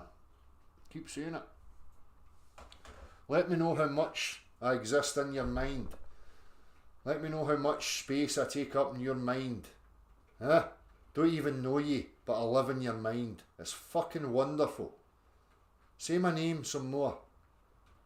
Say Natalie's name. Say William's name. Let us all know that we all infect your consciousness. Huh? It's fucking wonderful, son.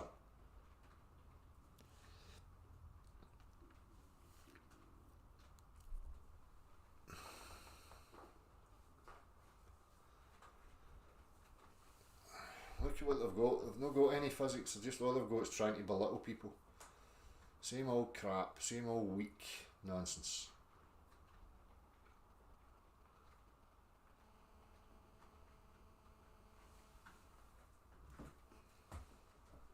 Yes. Yes. That what? C1? Citron? Aye, aye. Yes. Aye? Aye, aye.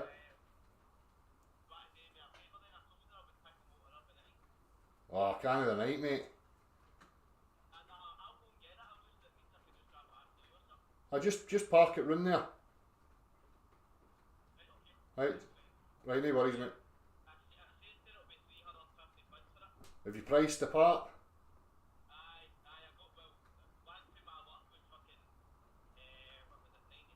Right, okay. Cool. Right, just let me know, right, mate, right. Right, okay, cool. Aye. Nice one. Right, no worries. Cheers, mate. Right, bye. Where are we at? Potato Man still going. Your phone's too loud. What's happening, Neil?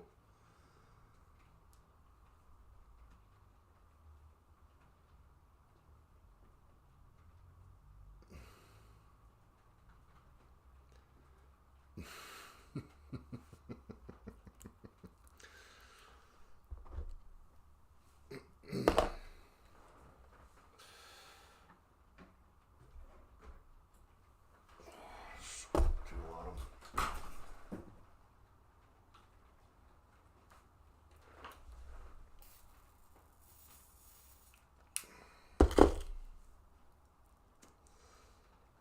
Anyhow, I don't think I've got anything else really to say other than, you know, just pointing at the chat and these bum sniffers. I will do it justice for Adam's sake and give him the respect, and I'm going to get through that Craig thing. And as he says, he's back on in 2 weeks with Craig, so I think I'll be present there. If I can be, depends what time it's at.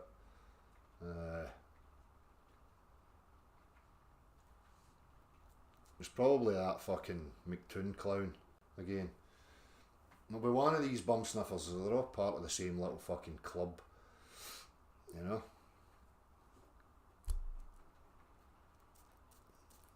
Well, I don't know what else has been happening. What else have I missed? Any other relevance been going on other than fucking, you know, the whole circus of the final experiment? It's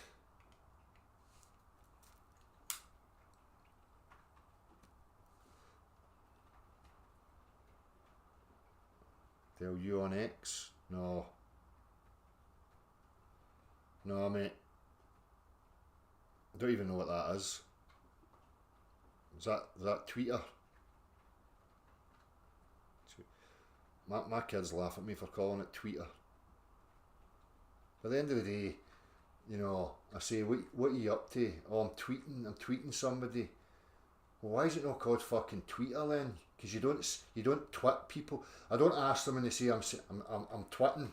I'm twitting. It's fucking Twitter. Bunch of wee budgies all fucking tweeting a lot of nonsense at each other. Oh, this is what I had for my dinner. Oh, this is how relevant and important I am. Look at me, aren't I interesting and windswept?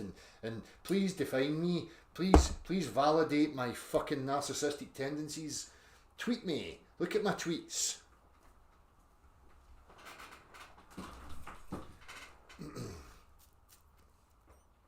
You also call it Twitter good? So I'm not alone.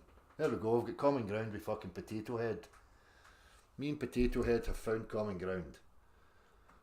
Twatter. Aye, twatter's a good one, I like that. Bunch of twats all twatting at each other.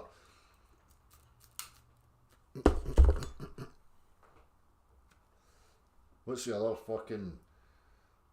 I don't even know how many exist. Fucking...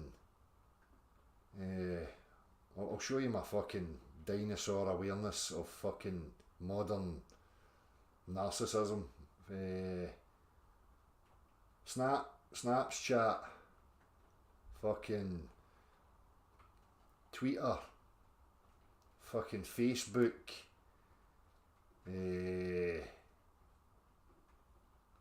WhatsApps. I know that's one. See how modern I am, keeping up with the times. TikTok, hey.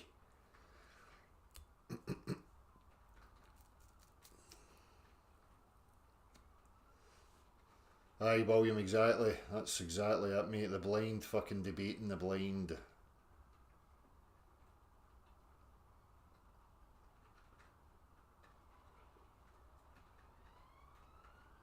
Aye, exactly, Phil.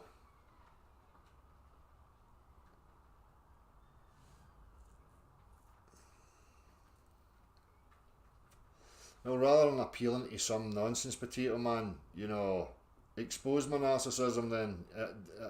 Articulate, you know, your discrepancies with practical physics that we're demonstrating, because that's all it is. There's no trickery, there's no interpretations, there's no biases. It's just barefaced, cold-hearted, objective physics. So what's your problem? None of the emotional spewings. I don't want to hear any of your emotional utterances. Just articulate what your problem is with reality and why you don't like reality, and maybe we can help you. I mean, I'm not a counsellor or a psychologist or your mum, so I'll try my best to help you to understand your own derp, you know, if you're asking for help. But you need to be able to articulate what the problem is. If you can't articulate it and all you have is your emotional derp and your tantrums, then, you know, I suggest you go and speak to your mummy. Maybe she'll slap some sense into you.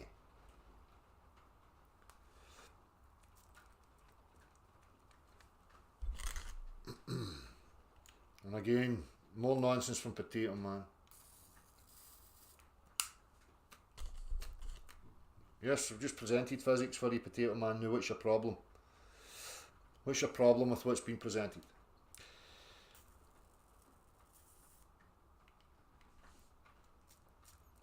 I do, Potato Man. I understand that there's no physical downwards acceleration. There's no direct measure of physical downwards acceleration, and all practical physical tests show us that the vector's upwards. Now, what's your problem with that?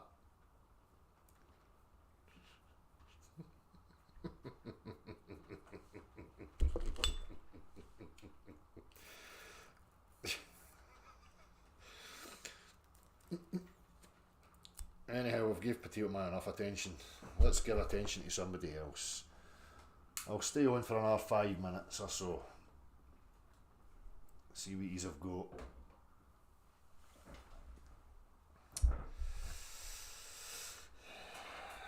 That's what I think, Realm Walker. That's exactly what I think. Same level of mentality.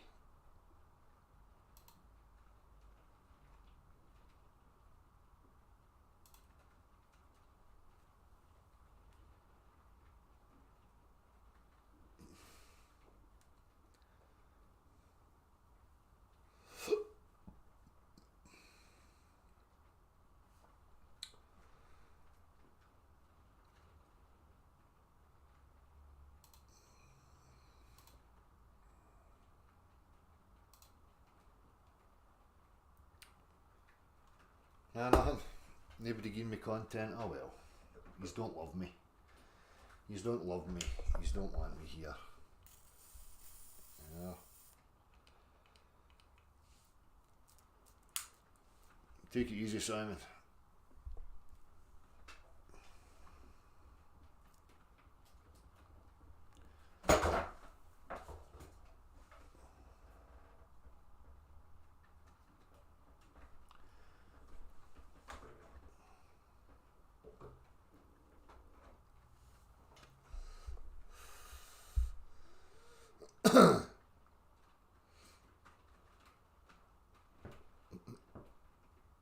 Right, I'm off. These are useless. These are bloody useless. Anyhow, I shall be back. As I say, I'll have a little look through the rest of that and pinpoint some aspects that I think are relevant, and probably just make up loads on it. You know, we'll just take snippets and we'll just show practical physics. you know, and we'll line it up with the claims and the statements that are being made. And I don't even really need to say anything, we'll just let it speak for itself. It's that simple. The beauty of this is that we have actual reality on our side, actual physics. The globe Earth doesn't have any. So, as I say, I'm gonna just finish this up by talking a little bit about the online thing and how if you want to make a difference, you know, the online thing's, you know, controlled, it's corralled, it's very difficult if you think that any ground is going to be made. You know, reality's there, you've got people in actual reality that you can conversate with, you can use different methods of trying to reach people. You know, the real world's where it's at.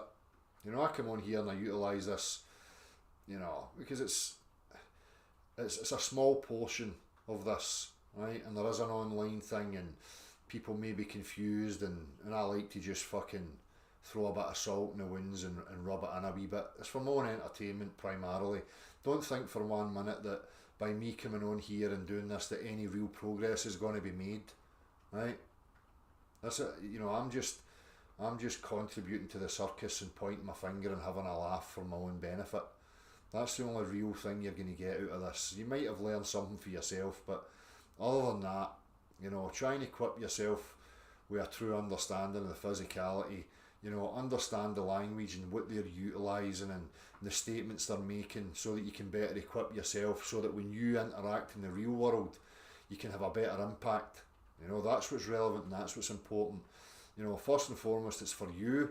You need to do the work in yourself and maybe you can pass that on to your own children and have them with a better ability to discern and ask critical questions of their reality, you know, and then further from that you can maybe reach further out, okay?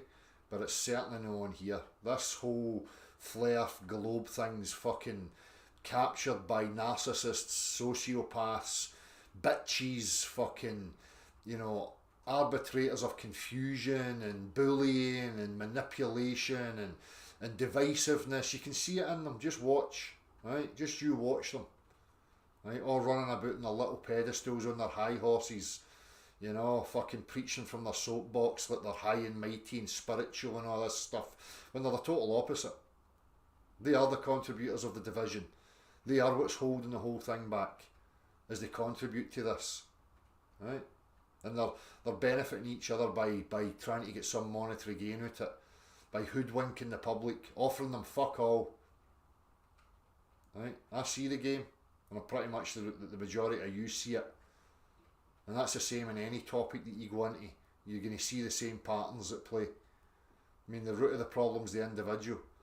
That's how we get out of this mess. No by saviours, no by groups making decisions for you and deciding for you. By you doing the work internally, understanding what's going on internally, endeavouring to be as objective and unbiased as you possibly can be with yourself, and move forward from there. That's where the progress comes. Not by cheerleading on YouTube and championing some guru that you've elected as your fucking saviour and warrior for your fucking, you know, war. Get a grip of yourself. Anyhow, take it easy.